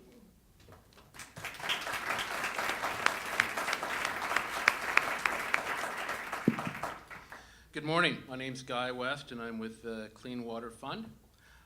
It's great to see so many advocates and environmentally interested parties here this morning. Lori always does a great job with the summit, and I applaud you all for being here. My focus this morning is going to be on energy here in Connecticut, more on the basics. We know, I'm assuming everyone in this room knows, that energy, water, climate, environment, health, waste are all connected. They're interdependent on one another. And these areas of concern are not only important to the residents of our state, to our nation, to our planet. There is a statement that Connecticut is one of the leading states for energy policy and for energy efficiency. And that is good, but I think we can do much, much more. While we have an abundance of resources, we don't have an unlimited supply anywhere on this globe. Energy, whether it's produced through gas,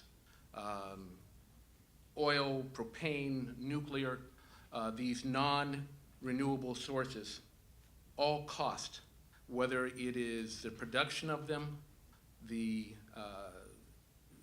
cost of them into households, businesses, commercial and industrial buildings. We use more energy today than anyone could have fathomed 100 years ago, and certainly even more than anyone could have fathomed 50 years ago. One of the most important genres of the energy industry is efficiency, and that is extremely important because it can reduce our utilization and use of energy. We don't have an unlimited supply, as I've stated. The cost of production and transportation, the significant cost to all of our wallets, and the cost to our planet through carbon emissions, whether it's from transportation or buildings or from the plants and refineries that produce some of our sources of energy. Fortunately, we have good news, and that is that Connecticut has, I think, a very good efficiency program. And again, I think more could be done, and it's important that we press for more to be done. But our efficiency programs are in place, and they're administered through the Conservation and Load Management Plan, also referred to as a CNLM plan. And as good as the program is, it's nonetheless got need for improvement and expansion.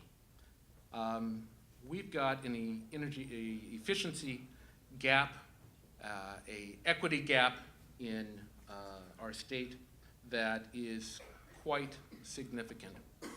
And people might broadly say, well, if people were more resourceful, if they managed their funds better, that we wouldn't have the sort of arrearages that we have in our electric and our gas bills. The fact is, the world is not a level playing field, and it is incumbent upon those who have resources to share and carry those who don't have them. Call that socialism or what you want, but we're not moving forward if all of us are not making steps forward as well.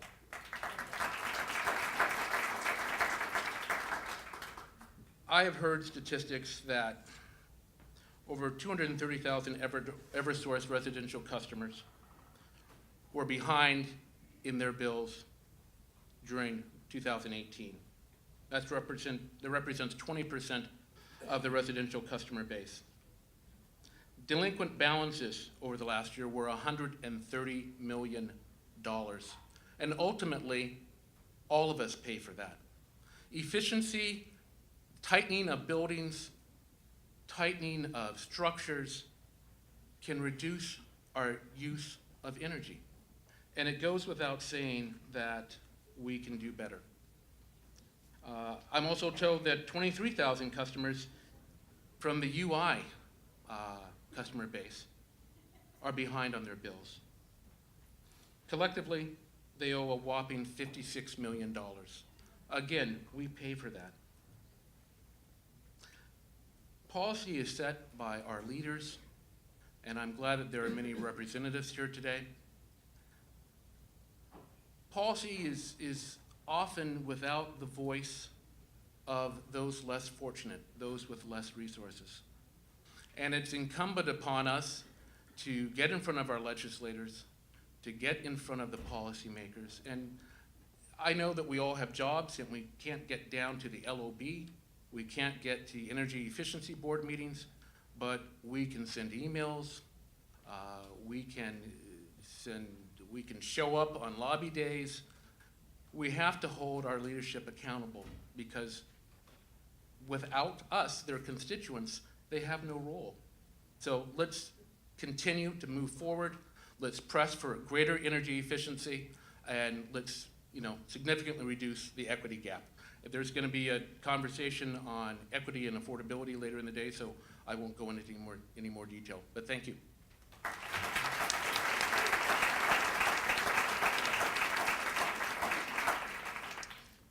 Thank you. My name's David Sutherland. I'm the Director of Government Relations for the Nature Conservancy here in Connecticut.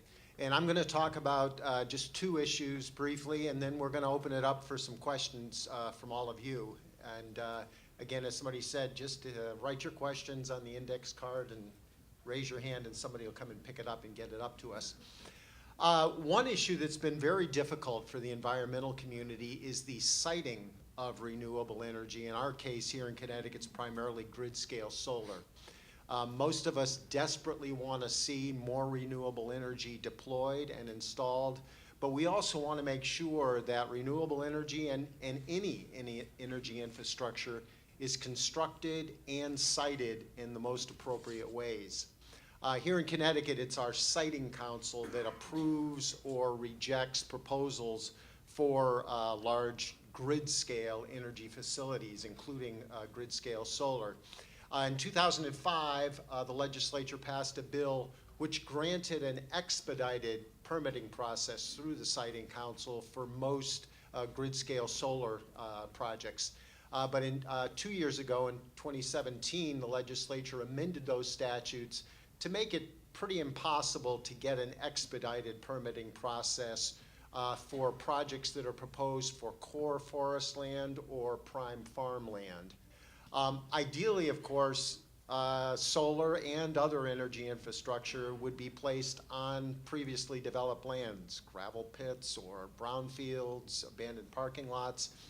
But oftentimes, that's not feasible. There might not be close enough transmission line capacity.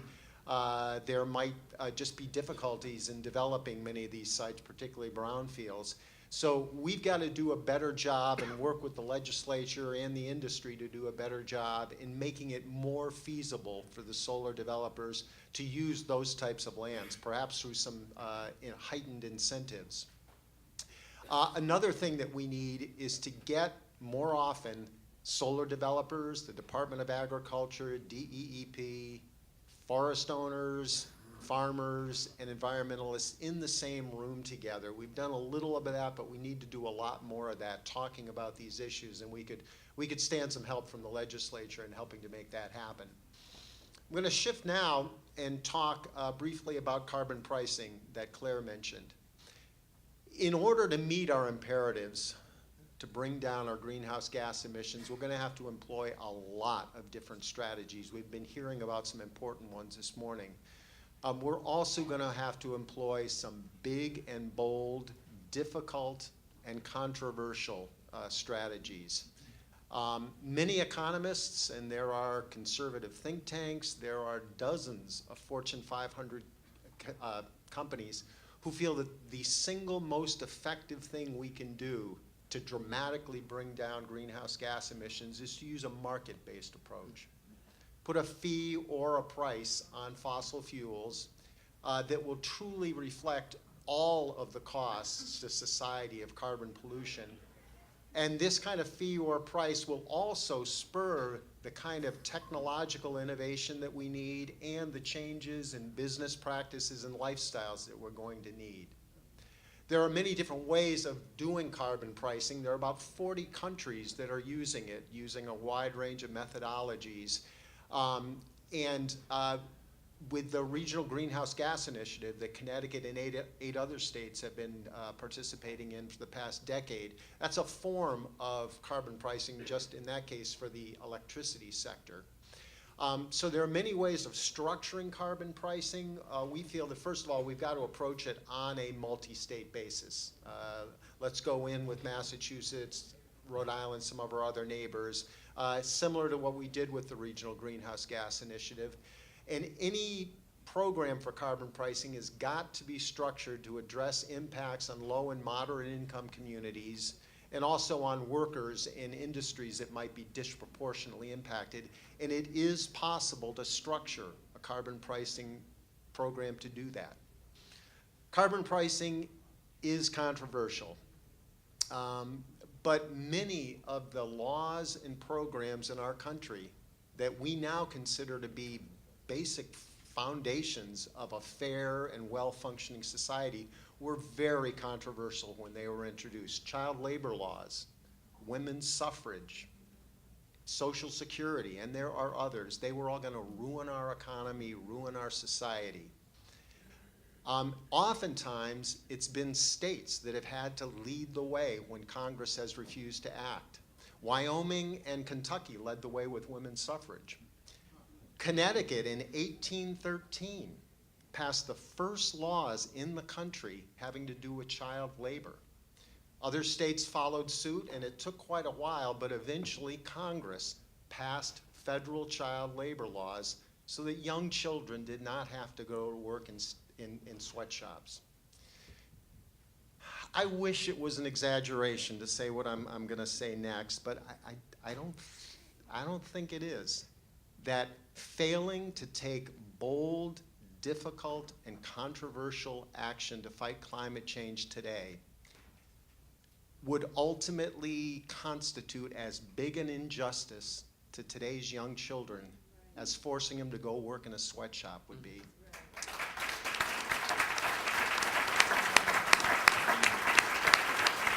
I don't think it's an exaggeration. So we need Connecticut to work with a few of our neighboring states to once again take the lead on addressing the issue that is, as our keynote speaker said before, it's one of the biggest, most comprehensive threats facing our state, our economy, certainly our coastal economy, and our world. So we look forward to working with all of you and our legislative allies to make that happen.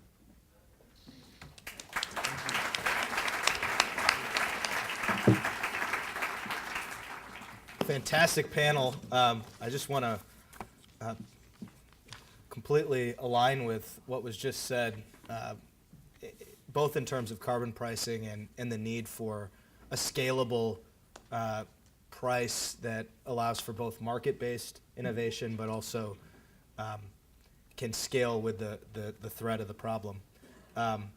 Before we get going with questions, and there's a ton of them, I think this is so cool to, I'll try to group them together, but before we get going with that, there are a number of elected officials that have come in since the last time we recognized them.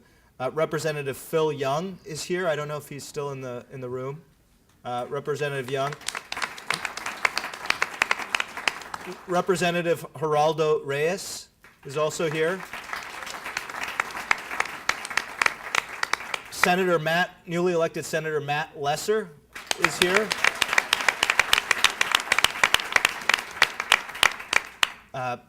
Kristen McCarthy-Vahey is here as well.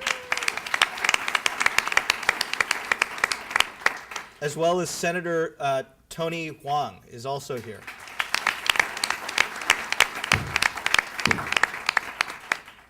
So let me get the questions going. I really like this one, both because of the way it's framed and the question itself.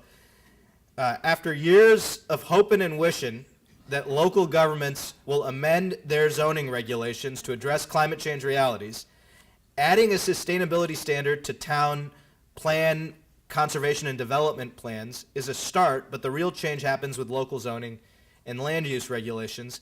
The pace in some towns has been glacial. What are our plans to train local staff and appointed and elected officials, and how can we increase program investment resources for programs like CLEAR and make this more robust regionally and statewide? And for all these questions, some of them are addressed to specific people, but if anybody wants to just jump in and be aggressive, go ahead. Claire? Put you on the spot since I know you. I think I might know who that question's from. Great points. We really need to engage our local communities in this challenge. We obviously can't put enough renewable energy to meet demand without engaging our local governments.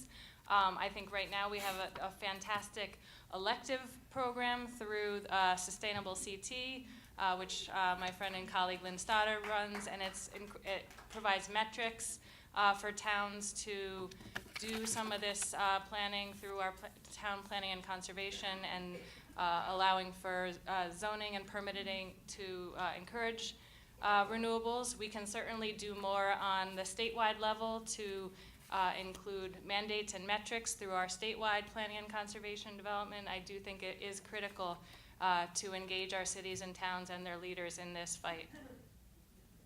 Anything to add? Well, let me group this next. There's two questions that generally have to do with agriculture, and maybe David, you might be able to tackle these. Federal Farm Bill has legalized industrialized hemp production.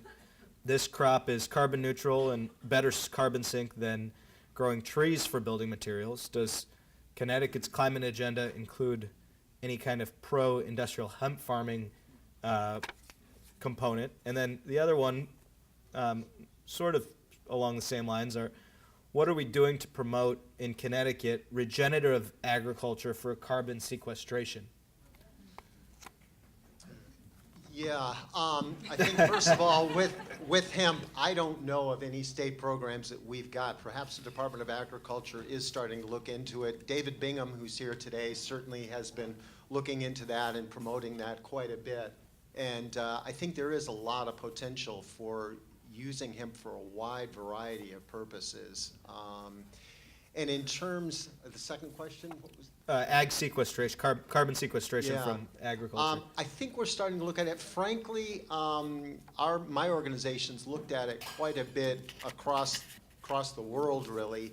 And there are some areas where it is vitally important. I think it's one benefit of doing land preservation and proper forestry here. I think fortunately here, we don't have as many heavily extractive industries. We don't have many mines. We've got some gravel pits, but we don't have huge hectares of mining going on. We don't have heavy-duty grazing going on. Most of our dairy farms we're trying desperately to keep alive. And we don't have hugely abusive logging going on. Many of our timber companies here in Connecticut do a very good job. So I don't think we've got as big a need to invest heavily in restoring abused lands, fortunately, here in Connecticut. But I think it should be another motivation for preserving the forest land and the farmland that we've got, is that oftentimes these lands really do still serve to sequester carbon. I've seen comparison studies of our typical mixed deciduous hardwood forests here in Connecticut versus some of the primarily pine forests down in the southeast. And our trees here in Connecticut tend to keep absorbing more carbon for about an average of 30 to 40 years longer than those pine forests down in the southeast. At a certain point, every tree sort of reaches a stasis, but our trees here in Connecticut absorb carbon longer than in some other parts of the country. So I think it is a critical benefit of doing land preservation here. I think one correction you need to keep in mind about some of the mining companies like Silcon. All throughout the state, they're the third largest producer of asphalt in the whole damn country. Yeah, good. Into our watershed enormously. Yeah, good point. Good point. There's two other buckets of questions that I think maybe we could ask the panel to react to. One is a set of questions around heat pumps. I think we got 4 questions about heat pumps are less efficient in lower temperatures. Are any of you working on geothermal in terms of heat pumps? The efficiency in terms of heat pumps in Connecticut, and whether they're adequate to meeting the climate issues in terms of the polar vortex and heating demands. So, yeah, there are a number of questions on heat pumps. Sure, Yeah. I can take a stab Emily? at that. Yeah. So to the temperature issue, heat pumps, there are cold climate models that are now, that operate at high efficiency down to -15 Fahrenheit. So that's pretty low. There are possibly days that would get below that, but it's not going to be the norm. So to the extent you're adding a heat pump to heat your whole home, it does have the capability, and there's always sort of a backup system there to keep in place. The most common usage scenario for a heat pump is actually where you install what's called a mini split. So you've probably seen these and not even realized them.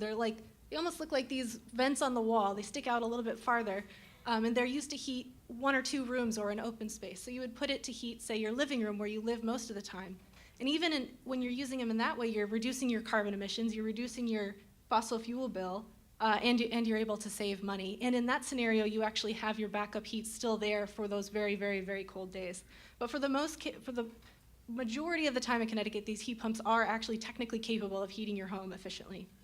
I think that also might answer the efficiency point, but I mean, as I mentioned in my remarks, heat pumps do operate at 250% efficiency or more, and that's because they're moving heat from outside of your home to inside. They're not, using a flame to create heat that then gets blown through your home. So for that reason, they are highly efficient and more efficient than any fossil fuel heating system, and more efficient than any sort of electric resistance heat as well. Geothermal, yes, it's important. It faces a lot of technology barriers right now in that it's pretty expensive. For larger scale commercial applications, it definitely makes more sense, especially when you're starting from a new construction standpoint. But because of the expense and a lot of times the space it takes to install them, it seems like air source heat pumps, especially the mini splits, are going to be the primary heat pump option for most of Connecticut. Awesome. Another set of questions, there's a couple on community solar, how the state can help with community solar and what the focus is there. And then a couple of questions about net metering and whether we should be restoring it for residential customers, and also how there could be legislative mandates for new building construction required for solar. So sort of a set of solar questions around community solar, and then also net metering and sounds like commercial solar as well. I'll start us off and we can go down the line. In terms of shared solar, which allows people who can't put solar on their roofs to access a solar garden or a solar array, this is a policy that Connecticut Fund for the Environment has supported and pushed for years. Last legislative session, we made great progress, and we passed, as part of the comprehensive energy bill, it did include a program of a total of 150 megawatts of shared solar over 6 years, so inked out at 25 megawatts a year, which is absolutely a fantastic start. We think it's certainly not enough, and that demand is going to be met really quickly. So we'd like to see that program expand quickly, and would love for everyone here to keep engaged on that issue so that we can build upon the success from last session. Unfortunately, that shared solar success was also paired with some other policies that Emily went through before in terms of sunsetting our current net metering program, which have both our environmental community and our solar developer community concerned. The statutory changes that were put into effect are currently before PURA, our Public Utility Regulatory Authority. So the impacts of those changes are not yet known, but the biggest concerns, at least from our perspective, is shifting from monthly netting. So netting is when you take what you've consumed over the course of a month and what you've generated if you're a solar owner, and you net that and you even that out. What the legislation last session did, which many of us were really concerned about, was it narrowed that netting period from monthly to something between instantaneous and a day, and that's being fought out at PURA. But regardless of that outcome, we don't see that being a sustainable transition to a solar tariff-based program that we're seeing in other states like New Hampshire and Massachusetts and Rhode Island. We're going to really dig into these issues next Tuesday at the forum hosted by Acadia Center. So if you're interested, we hope especially our legislators in the room will come, because that will really give some regional perspectives of what other states have done as they've transitioned away from traditional retail rate net metering to try to contain some of the costs, but doing it in a way that makes sure that our solar market is sustained and that people are still excited about the investment in putting solar on their roof. Thanks, Claire. There's a couple questions, maybe Guy, if you wouldn't mind responding to. One is about the most effective way for smaller communities to help low-income residents with energy efficiency of their homes. And then sort of along the same lines, and I know Governor Lamont has made this a priority not to raid have legislative raid of the clean energy funds, but that impact and what strategies could be developed to help and protect those funds. And then maybe, so I don't have to talk anymore, Lori just said, why don't we ask folks here up on the panel to talk about their top legislative priorities for 2019, and potentially also, in terms of the pipeline legislation. So, Guy, would you mind responding to the energy efficiency questions? I don't know that the circumstances in smaller communities is any different than in our urban areas when it comes to this issue. The importance is in educating consumers, particularly in low-income communities, about the importance of having a sound structure that they live and function in. The state's policies have a limitation as to what they can fund. There's a lot of demands on the funds under the Conservation and Load Management Plan. Again, I think it primarily comes from education and getting people in the community involved. It starts at a very early age in the schools, and kids can take this information home, share it with their parents. When you've got households that are, holding down 2 and 3 jobs, it's difficult to be aware of all that's out there to assist you. Education, I think, is the largest answer to that question in any community, regardless of the size. And Right. through the individual towns' energy task forces who promote energy efficiency and energy knowledge in their communities, and in turn they, with their selectmen or mayors and their elected officials. And maybe we just go down the line. What are your top legislative priorities for 2019? And maybe I would ask you not to include, I know each of you, your number one priority is EV, electric vehicle priorities, but we'll set those aside, and any other priorities that you'd like to talk about and highlight for the group here. Well, for me, again, education, outreach, and most definitely citizens raising their voice about things that impact them and their households. I think, like many of us here, a big thing that the Nature Conservancy is going to be watching is the budget, and many aspects of the budget. Probably all agencies and programs are going to have to suffer some more cuts, but we want to make sure that the DEEP does not suffer disproportionate cuts. We think it should even be cut less than other agencies because of the cuts it's suffered over the past couple of decades.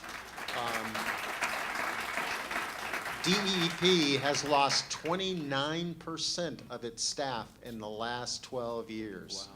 Wow. Already.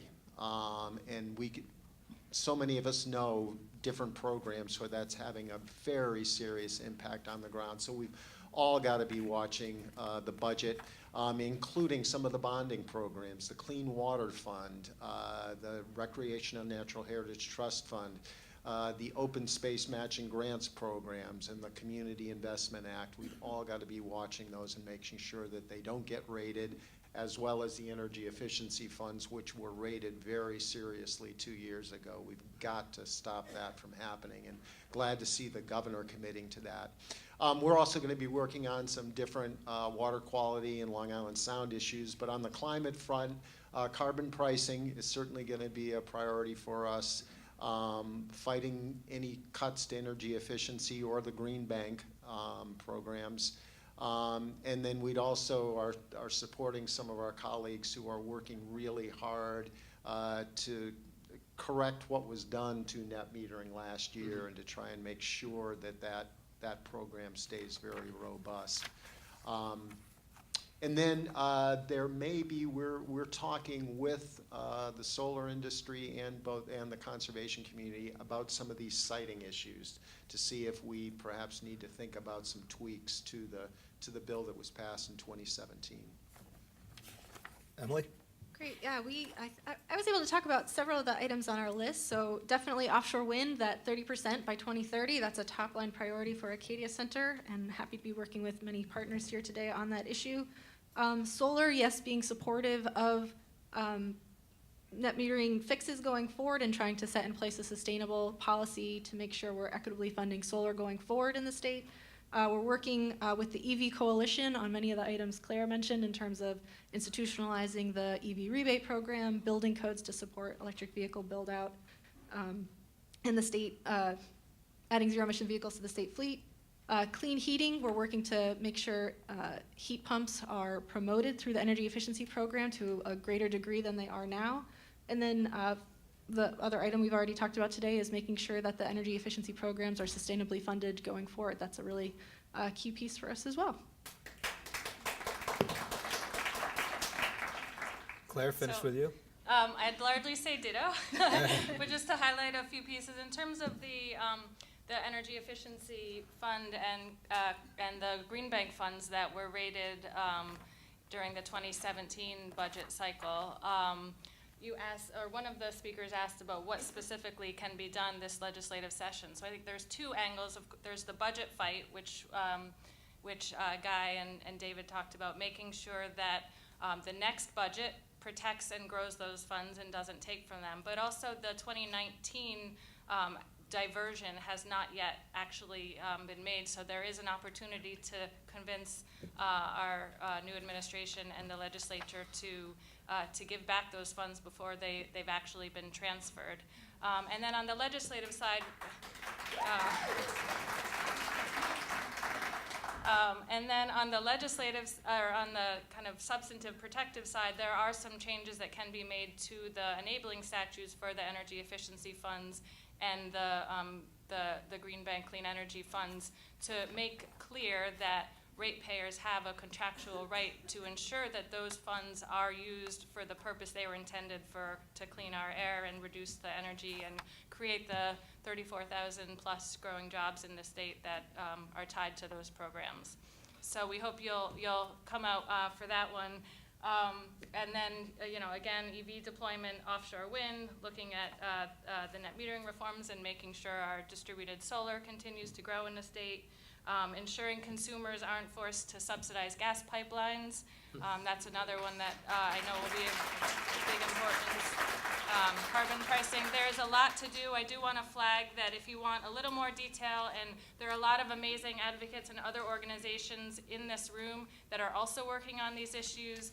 We've put together sort of a collective advocacy agenda with a little more details and points of contact, so we hope you'll all take some time to read that and reach out to all of us to see how you can get involved. And legislators, we're here to answer questions and support you in your missions to help clean up our economy and support our environment at the same time. Let's hear it for this panel. Awesome.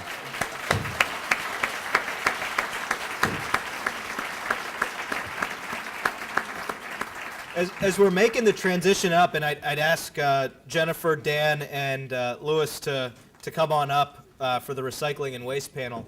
But as we're making this transition, this was awesome. I learned a lot from just listening to the panel.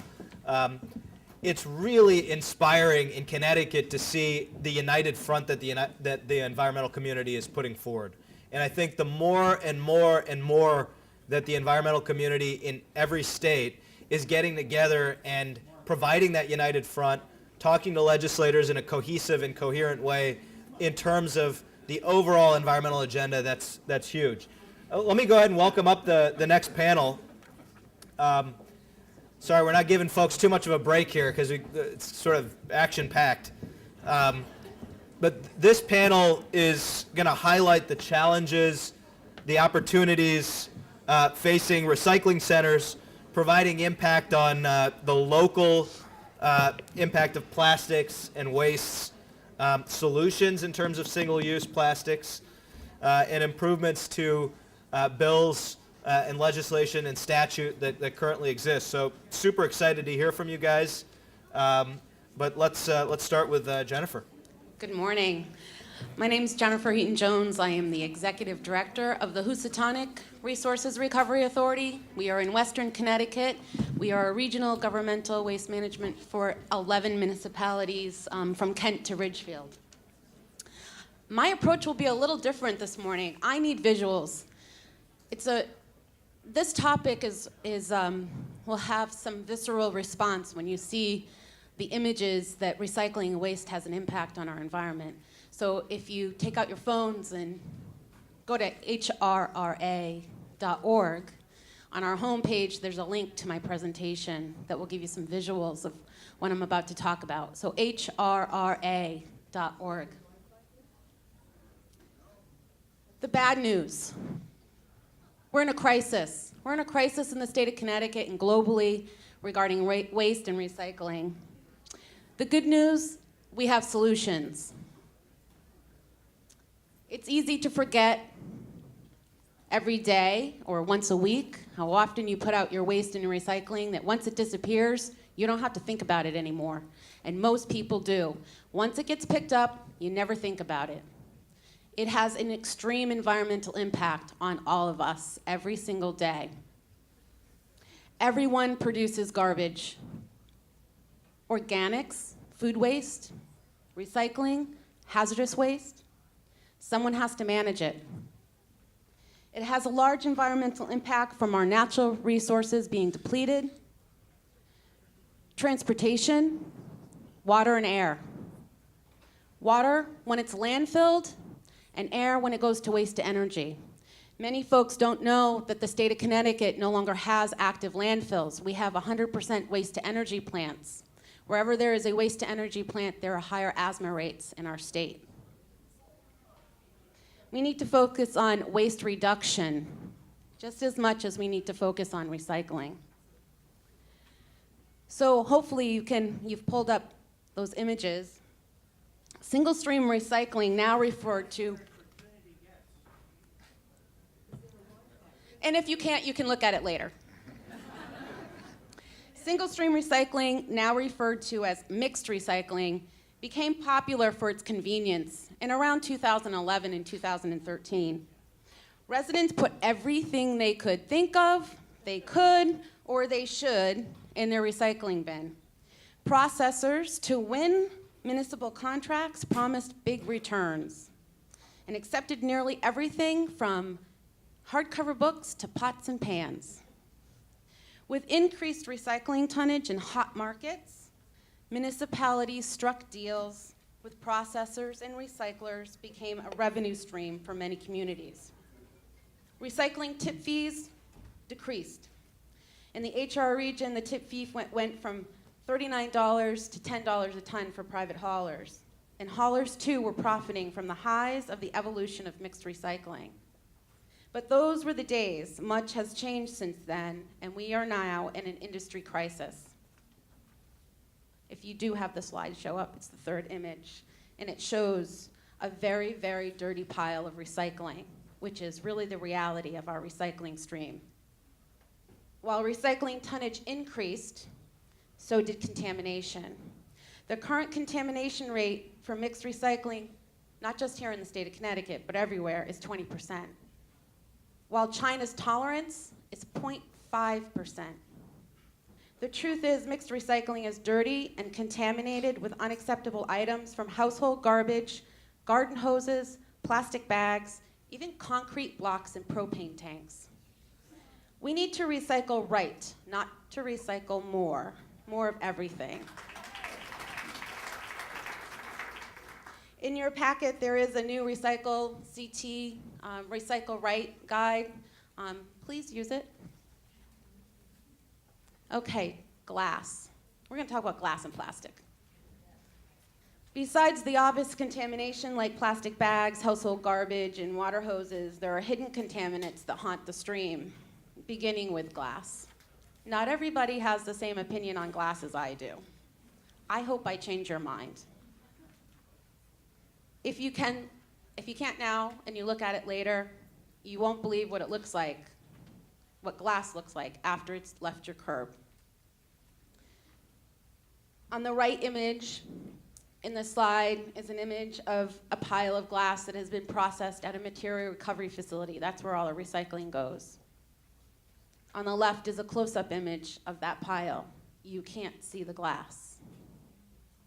The glass that is captured at a material recovery facility ends up being mixed with bits of paper, metal, bottle caps, and other unwanted debris. The dirty truth is most glass going through a material recovery facility in Connecticut is not getting recycled. It costs too much to clean the glass to make it valuable. Glass processors like Strategic Material here in Connecticut want clean glass, not MRF glass. The result is MRF operators are sending the material to out-of-state landfills, either as alternate daily cover or as waste. It's a state law to recycle glass. The MRF glass is transported as far as 500 miles. It's not sustainable nor environmental to handle glass this way. On the other side of the MRF is the material that has been sorted and baled for market. The cleaner material, the higher the value and the higher the return. The higher the return, the lower the fees and impact to our municipalities. The other problem with glass going through a MRF is the particles and shards that attach themselves to the other paper and cardboard and other material going through the MRF to be baled. Last, the problem with glass is it's detrimental on the equipment. Every time glass breaks, it creates glass dust, and that glass becomes an abrasive, and it wears and tears on the equipment, which ultimately is a cost to the processor, and then ultimately is passed on to all of us in our fees for tipping waste and recycling. Now pause and think. When you see what glass looks like, when you have the moment to see my slides, you won't see a sustainable material management or environmental impact. It's not positive. The other part of glass and the issue in the state is, and I have an image in my presentation, there's two images, bottle bill glass and MRF glass. Bottle bill glass, the glass that goes through redemption centers, is clean. We can recycle glass in the state of Connecticut through Strategic Materials. They want it, and they make new bottles with bottle glass. MRF glass does not get made into new bottles. Bottle bill glass is clean, and it takes less energy to process and clean to remanufacture. The question sometimes is glass the contaminant in recycling, or is the other material contaminating glass? No matter the view, it's dirty. We have a serious problem with contamination in the mixed recycling stream. When markets were hot and profits were high, it was easy to ignore the problem. Now, with stronger restrictions from China and the material having no place to go, it has exposed the dirty truth of recycling. Shredded paper does not belong in recycling. It causes continued issues in stopping of machines. Propane tanks and concrete blocks don't belong at the recycling center. It also continues to add cost and environmental impact to the material recovery facility, along with tangles, cords, and wires. We need to recycle right, not recycle more. The plastic bag issue. Many folks focus on the issue of plastic bags in the environment, in the water, in the trees, in our fields. You don't also realize that plastic bags have a huge environmental impact on the industry of just processing. There's an image in my slideshow that shows two men actually, inside the equipment of a material recovery facility. At the very beginning of the process, there are V-screen separators that spin. Those plastic bags get caught around those V-screen separators, and men have to manually cut them out with box cutters. That plastic bag and those plastic films do not get recycled. They are then disposed of as garbage. Think about the environmental footprint of it left your house, it went in a truck, it went to the recycling facility, it went through all sorts of different processes to only be cut out to be thrown away as garbage. We need to fix the issue with our plastic bags in the state of Connecticut and globally.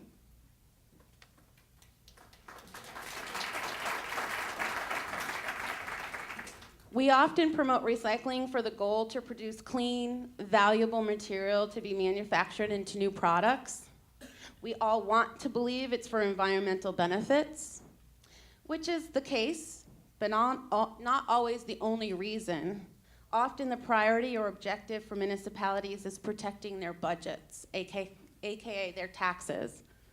There are challenges along the entire process of recycling that all relate to financial impact, but we cannot lose sight of the enormous environmental impact waste and recycling has on our environment. I'm going to leave it to Dan to talk about waste.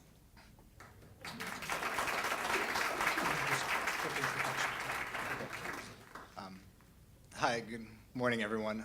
Dan McGowan, I'm with the Connecticut Recyclers Coalition, and I work for the town of Branford as their solid waste supervisor. And thank you to Jen for outlining the challenges in our recycling, the contamination that we have. I think she started off saying that there is a recycling and waste crisis here in the state.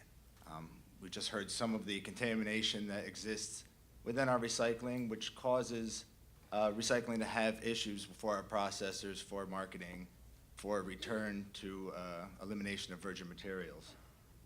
Just a quick, recap of the processing of recycling. Most towns receive a rebate for the recycling. They have for a while. There were markets with which to sell this recycling. Those markets have collapsed. I'm sure everybody's seen and heard about the Chinese national sword.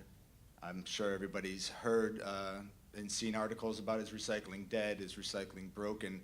The cost to process this recycling, it keeps increasing because the contamination levels keep increasing.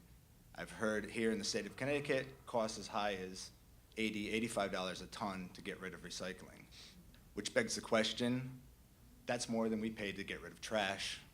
Why don't we just bag recycling? I think I'm in a room here that I don't need to go through the reasons why recycling is paramount and important, but there's also a waste crisis that issues.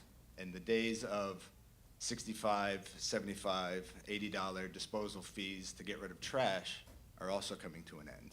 I'm sure everybody's seen the articles in the current and local papers about the Hartford waste-to-energy plant. There were 6 waste-to-energy plants here in the state. There are now 5. They're aging facilities that can't handle the waste crisis, the amount of generation that we have in the state. We need to find ways to reduce our trash and recycle better. I think Jen said it right, that we need to recycle right. With that waste-to-energy plant, some of that trash is getting shipped as far as Virginia, I heard, at cost of $115, $120 a ton. That is a new reality we could possibly be facing here in the state. It's a cost that would be borne not only for the recycling and the trash, like Jen said, it will be brought back to the consumer, back to the taxpayer, back to the municipality. We need to act, and we need to act soon to change that. Like I said, we need to get back to our basics. When I grew up and first heard about recycling was coming in the mid-'80s, it was a 3 R's. We reduced, we reused, we recycled. We need to find solutions that change our consumer behavior as it currently exists. We need to reduce the amount of waste that we generate. We need to reduce the amount of contamination that we put into our recycling stream. Jen pointed out that the state, with the Connecticut Recyclers, has come up with a universal harmonization list that they worked through with the material recovery facilities, our recyclers, to say what does go in and what doesn't go in the plant, into your recycling bin. I go back to 20% contamination is what we find at our recycling plants now. Our processors, after they pay a rebate to the town, then have to process all the material and dispose of 20% of our recycling. Part of that is people just not wanting to recycle properly. Part of that is what is referred to as wishful recycling. It's the hope that, geez, this should be recyclable, so let me put it in the recycling bin. You know, there are a lot of recyclable materials that are generated. Not everything is an acceptable recyclable, a marketable recyclable, something that can be processed here in the state. I think we all need to remember that. We need to push to get more things on the acceptable, work with our MRFs to accept more materials, but we need to also do our part to make sure that we have a clean material that can get processed and sold and kept our fees in a reasonable position. But you know, that universal list isn't enough. Education alone isn't going to get us there. We do need to look at some different legislation to help shift consumer behavior, like I said. We need to end wish recycling. We need to look at ways to clean glass out of the recycling stream. Expansion and modernization of a bottle bill has been put forth as a way to get that glass out of the curbside bin and into a clean stream that can be turned back into glass. We've heard about eliminating single-use plastics, getting rid of all that contamination that contaminates MRF glass, that binds up the machinery. We need to reduce the amount of waste that we generate. Quality of materials is most important in the recycling stream. It's paramount, and we need to do everything we can to that. Like I said, the fees are increasing. The fees are going to be borne by the taxpayers. Maybe it's time to start looking at legislation that shifts that paradigm. Maybe it's time to start looking at EPR, which has worked very well in the state for different materials, mattresses, paint, electronics waste, mercury thermostats. You know, these are programs that have worked and that can be expanded to other materials. What's EPR? Extended producer responsibility. It makes the manufacturer take responsibility for the end life of its product.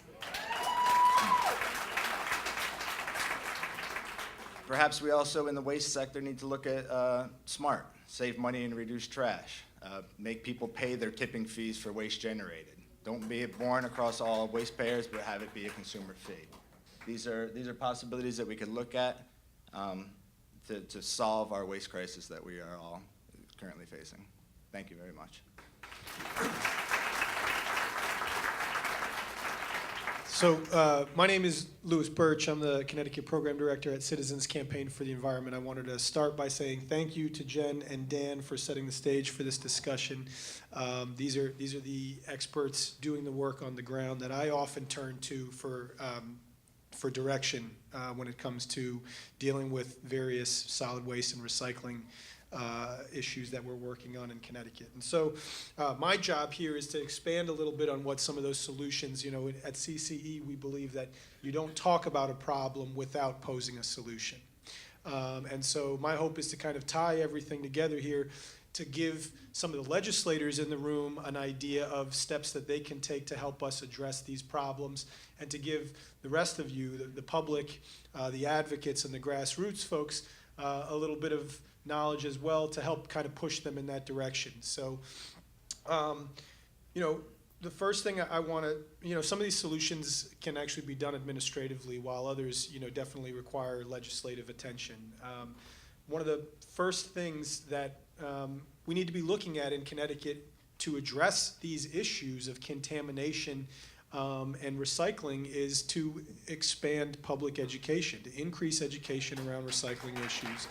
Connecticut DEEP has what's called the Recycle CT program. It's a very good, very effective public education campaign. As Jen mentioned, you all have a flyer in your packets that you should use. You should post that flyer where, in the kitchen or in the office, lounge, so that folks have a better understanding of what is supposed to go into the blue bin and what's not. But unfortunately, public education, as Dan said, by itself is not enough to get us across the finish line. We need progressive, forward-thinking policies to address these issues. And I think, the old adage that there's no silver bullet, there's no one-stop solution to all of these problems, I think is very true here. And so, some of the other things that we should be looking at is, once again, implementing policies that reduce waste through source reduction. We must invest in recycling infrastructure, and so that part of that comes from the state. Part of that may include incentives that the legislature can look at, whether it be tax breaks or other kinds of things for those in industry that are doing the work, so that they can invest and modernize their infrastructure, and into what more what 21st century recycling infrastructure looks like. Again, expanding upon EPR approaches. The reason that these are important, as Dan kind of touched on just a few minutes ago, is number one, it helps to reduce waste because, let me put this in concrete terms for you. You all are familiar with the electronics recycling that happens at Best Buy, for example. This is a good example of extended producer responsibility. Okay, we also have programs in place here in Connecticut related to paint recycling and mattress recycling, which was mentioned briefly. These are common sense ways to localize the costs of recycling these materials among those who make profits by producing those products and those materials. Okay, so not only will we, by increasing EPR opportunities for things like consumer packaging, printed paper and cardboard, okay, not only will we make it possible to have more convenient public access to these recycling infrastructure, but that you'll also give industry an incentive to really optimize their design, to use less wasteful packaging, to use less plastics. Because at the end of the day, if they have a responsibility in helping to manage those waste streams, they're going to be looking for ways to create less waste. Thank you. And the bottle bill being a great example of one of those EPR programs. If anything, the bottle bill is one of the earliest examples of EPR that we have here in Connecticut, because the manufacturers, the distributors that put out those beverages have a stake in making sure that those containers get collected. The problem is that our bottle bill system is largely out of date. It hasn't been updated, with the exception of a few technical tweaks over the years, and adding bottled water to the stream in 2008. We're still more or less dealing with the same bottle deposit, 5-cent deposit on soda, beer, and malt liquor, and now water bottles. Okay, well, the truth is that there are so many more containers, different types of beverages, non-carbonated beverages like juices, teas, sports drinks. This is, if anything, the fastest growing sector of the market, and it doesn't make any sense that they're not included in our bottle deposit system.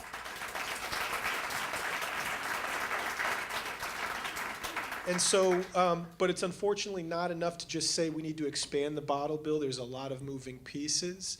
What we really need to be doing is looking at how can we modernize this program to have a more centralized system, more along the lines of the EPR, stewardship models that we have in place for things like paint and mattress recycling.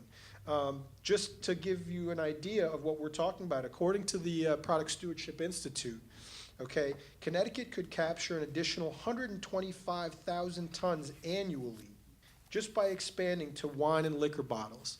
Okay, that means an additional 21,359 tons of glass being removed from our transfer stations and our MRFs on an annual basis. That's huge. Okay, by expanding that bottle bill to include non-carbonated beverages, we can be capturing up to an additional 200 million single-serve beverage containers every single year. So that's materials that we're able to remove from the waste stream. Those are costs avoided on the part of municipal recyclers. And there's also obviously really significant environmental benefits that come from that as well. Another thing I want to touch on is the issue with single-use plastics. It's been mentioned a number of times today. Approximately 40% of the plastics that are in production today are what we call single-use plastics. Okay, that means that it gets used once and then gets discarded. These plastics do not biodegrade. They create microplastics and have a huge impact on our marine environment. But they also, as has been mentioned a number of times, cause problems for our recyclers. And so CCE this year is going to be supporting legislation that would phase out single-use plastic bags. Put a fee on paper bags and other types of carry-out bags that can be purchased at the retail counter, and get people away from this single-use mentality of expecting to find a plastic bag anytime they go to the store. Put the responsibility back on the public to bring a basket or to bring your own shopping bags. And I'm just going to wrap up because I know that I'm almost out of time, but there's also tremendous opportunities here for us to be focusing on other types of single-use plastics, things like tableware, plastic forks and knives, plastic straws, and polystyrene food packaging, clamshell containers, cups. Many industry players have already started to phase these things out, and it makes sense to us to actually put a law in place to eliminate these types of wasteful, unnecessary waste products from the municipal solid waste stream. So I think I'm gonna end there, and I understand there's some questions as well. So. Louis, awesome. Thank you for those comments, Jennifer and Dan as well. There are a couple questions here, and I don't know this policy, so you guys hopefully can educate us here. Can you elaborate on pay-to-throw programs, which may help encourage zero waste mentality? Are these questions off the table? There another one about are communities embracing pay-as-you-throw? Okay, so what is pay-as-you-throw? You as the consumer and generator of the waste pay for the disposal, not your neighbor who's not making any waste. So pay as you throw away, not just one whole large fee every year or once a month when you have a garbage hauler. Communities are not all embracing it. There's complications because in 169 municipal state, we have 169 different ways of doing things. And we have a lot of towns who are either 100% private subscription, where you, the homeowner, pays directly to your private subscription hauler to pick up your garbage, or it's in your tax dollars. So because it's so different and so diverse, it's very difficult to put together a system of pay-as-you-throw. Very difficult to ask a private hauler in a private business to do unit-based pricing is essentially what it is. So that's why it's a difficult topic. Does anybody else want to weigh in there? I mean, I would just say it's one of the DEP's largest priorities, one of their largest pillars of their CMMS, the Comprehensive Material Management Strategy they came out with, is to push the SMART, which is the pay-as-you-throw program. SMART, again, save money and reduce trash. It's been told as the last unmetered utility. Why does every taxpayer pay the same amount if I don't throw anything out? I'm 100% composter that my next-door neighbor who throws 4 bags away every week. It's only fair and equitable to change to a program. Like Jen said, though, thank you. It faces political issues. I mean, in my town, we have a large budget for solid waste. It would be savings. They show 44% reduction typically in waste generation, but it's something that is based in the taxes. It's not something that people want to see taken out of the taxes and then look at it as a fee that they have to pay. So it has its uphill battle, but it is one of the main pillars for DEP at this point in time. Well, and just in case you're wondering or you're worried that we're all talking about recycling and maybe you're drinking out of coffee mugs and using plasticware and whatnot, Lori tells me that everything is from Blue Earth compost. All compost can be composted, and so don't worry about the tableware and the coffee mugs that you're drinking out of, at least today. Let me ask this, and this actually could be a good one to stimulate some conversation amongst the panelists. You may have differing views on this. So, what do you guys think about the corporate-led initiatives, the Alliance to End Plastic Waste, the Plastic Bank? Should environmental advocates trust these kinds of efforts, and should we be asking more from larger corporations that are based in Connecticut in terms of recycling and reuse? Can I take the lead on this? Yeah. So I would say that as an environmental advocate, the business community is one of the most important partners that we have. And first of all, many of these manufacturers, this is like a major source of where some of this pollution is coming from, and so they should absolutely have a stake and a responsibility to reduce waste. And so we get very encouraged when we see industry taking steps in this direction. I understand concerns from some of the activists who say, well, this is just an effort for this industry to get ahead of this issue and be able to say, well, look, we're already doing this once it comes time for legislation, and say, you don't have to take action. We've already done X, Y, and Z. Well, that's a concern. But that said, if we think that there's value in building those kinds of partnerships with those types of industry partners, we have to do so in a good faith way. It's important for us to have some transparency. It's very important for there to be accountability. But once again, we're not going to be able to solve any of these challenges that we're dealing with just an industry approach or just a conservation approach. It's going to take a concerted effort on everybody's part to work together to help to find these solutions. Jennifer or Dan, do you want to weigh in? I think there are many organizations, corporate and NGOs, who are doing the right thing, and they see the issue at hand, they see the crisis, and they're doing good. I have some other concerns. I recently went to a conference when P&G had a presentation where they talked about, they redesigned their new dish soap container.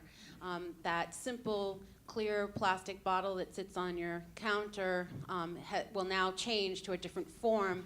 And the reason for the redesign was not for environmental impact, although there's a little greenwashing in there. They did it because of Amazon. So the reasons behind redesign for some of these corporate companies have to really begin to be looked at. That's why I think EPR is so important. When they have to begin to be responsible for the end life, they'll start to design those products for the end life. The reason why they changed the product for Amazon was they found that when they shipped a regular soap container and it opened up, the consumer was not happy when they received it because there was soap in their box. When they redesigned it so it was protected for shipping purposes, because a lot of people do e-commerce now, that was their focus. So I think we just need to be really careful at what their motives are. They will say it's for environmental reasons when it's really for economic and consumer-based. Sorry, that wasn't a very warm, fuzzy response. But there's clearly truth in that. Thanks, Jennifer. This is actually a question I've always had too. So there's some states that separate, and some municipalities that separate waste in different bins. Should Connecticut or should certain municipalities go back to that policy? And then, in addition to that, there are some plastics that are actually recycled and reused. You guys kind of got into this. What should we do in terms of thinking about policies that incent more recycling of plastics, but also are we wasting money transporting and wasting fuel in terms of transporting plastics and other items that aren't even getting recycled or reused in any way. So maybe those two questions, then we can start the wrap up. Okay, so single stream, mixed recycling versus dual stream. We should have never gone single stream. Unfortunately. But we did, and here we are, and we need to face this and look at solutions for that. There is some great technology with material recovery facilities. There is some economic and carbon footprint benefits in regards to transportation. You're putting it all into one truck. It's not sorted to some degree. There are some benefits. The problem is that people don't recycle right. And so we are transporting, think about how many times that material is being moved, and it's not a good carbon footprint. So if we were all recycling right and we were putting the right items in that's in your brochure, and only those items, and it went to a material recovery facility, then single stream recycling would work, and it would work really well. But because there's so much garbage and there's so many items that can't be recycled, just because it's plastic doesn't mean it's recyclable. Sorry, it's just true. And so you have to only put in what's in there, and then it makes economic and environmental sense. So what do we do now? We're looking at a crisis. We need to begin to educate each other. We need to influence each other. It's a cultural change. It really is a cultural change. So I hope I answered your question in regards to No, you totally did. Yeah, I don't know if anybody else wants to add in there, but. I would just say, it goes back to one of your first lines, you know, when single stream came out, it was the mantra from the haulers and from the municipality was throw everything in there. And that was the problem. We need to re-educate folks that it's not throw everything in there. There's recycling right, there's things that are acceptable, and like Jen said, if people put the right thing in a single stream bin, it could work. I'm happy to say I'm from a town that still is dual stream, and we have advantages there. You know, there are other avenues to get rid of materials that shouldn't go in your bin, that are contaminants in your bin, like plastic film. There's the RAP program that came out, which is a return to retail with your plastic films. That's a way to get those out of the recycling industry, out of the processing plants where they're a major contaminant, they don't get recycled, and get turned back. A lot of that gets turned into composite lumber, companies like Trex. So there are different avenues, there's different ways. Lots of textiles get brought to your recycling facilities. They get tangled, they're a major problem, they don't get recycled there. We have to start using our charitable donation bins that are around town and bringing that back. And remember that it isn't usable wearing clothing that's acceptable in those things. It's old towels, it's the one sock, it's the one boot, it's the ripped and torn. That's all material that is now currently being thrown away. I think it represents 4 or 5% of our waste stream that is fully recyclable and could be used for a greater purpose.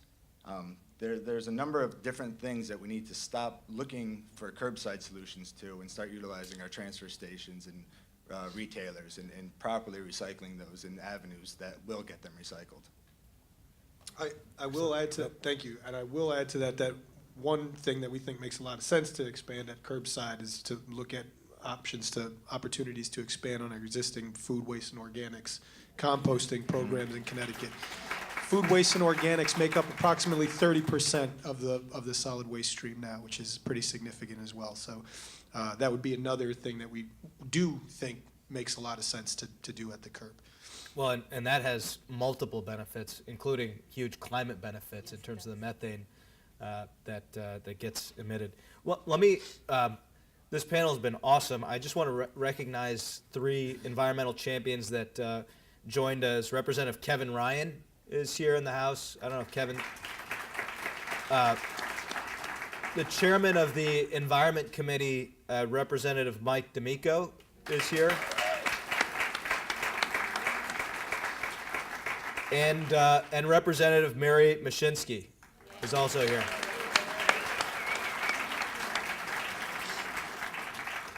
Maybe to wrap this panel, can we do a lightning round of what are your top environmental priorities in terms of the legislative side for the 2019 session. Sure, I'll start it off. Modernizing the bottle bill, getting more containers into that stream, making sure that our recyclers and redemption centers are getting paid a fair market wage for the containers they collect, eliminating single-use plastics, including plastic bags, and the food waste composting piece. Can you say more about food composting? What do you want to see for legislative action on? We would like to adopt a program similar to actually what Queens, New York is implementing right now, where you can actually put out a bin. There's a number of towns around Connecticut, I understand, that have pilot programs as well, where you can go to your transfer station and get a kit, with a bin and some bags to do food waste composting. Then you can put that at the curbside, and your haulers will actually pick it up when they come around on a predetermined schedule. Yeah, I look forward to working with you, Lou, because I think those are our three main priorities at this point in time, too. We're really at the CRC looking at the glass issue. There's different ways of dealing with that, whether it's local drop-off, pulling it out of the single stream altogether, expansion and modernization of the bottle bill to include more glass products to get those into a cleaner stream. We're really looking at that issue, and we're working with the different players in the state to look at statewide legislation to ban single-use plastics. So our 11 municipalities support the plastic single-use issue and want to see legislation. We also support extended producer responsibility laws. We need more of them. We need them to take responsibility. If you choose to make something and put it in the environment, you need to take some responsibility. It can't just be the consumer, although they should take responsibility too. They need to help with the financial aspect on our municipalities. Our municipalities are burdened with the cost of disposal of all waste material. So we need to get those manufacturers and corporate entities on board. And our legislators that are listening, we need to do it for the environmental reasons and economic reasons for our state. And when they come knocking at your door because it's going to hurt them, you think about how it's going to hurt your citizens and constituents here in the state of Connecticut, please. We also support modernizing and expanding the bottle bill to not only capture more plastic, but to handle the issue with the glass. I hope that you will get behind all of these legislative initiatives regarding waste and recycling, and write to all of our wonderful friends that are in the room. Thank you. That's awesome. I just love the passion, the expertise here on this panel. It was really great. I learned a lot. I hope you guys did too. It was almost like a strategy session up here with you guys all sort of listening in. Before we break, and definitely ask all of you guys to be back in your seats at 12:30, a little bit earlier than it says on the program. So if you could be back at your seats at 12:30 after lunch. Before we do break, there are a lot of people that it takes to put these kinds of events on, and I'm sure Lori had plenty of support from environmental entities and others, but I think all of us, maybe if we can give a standing ovation to Lori for all the work that she's done to put this on.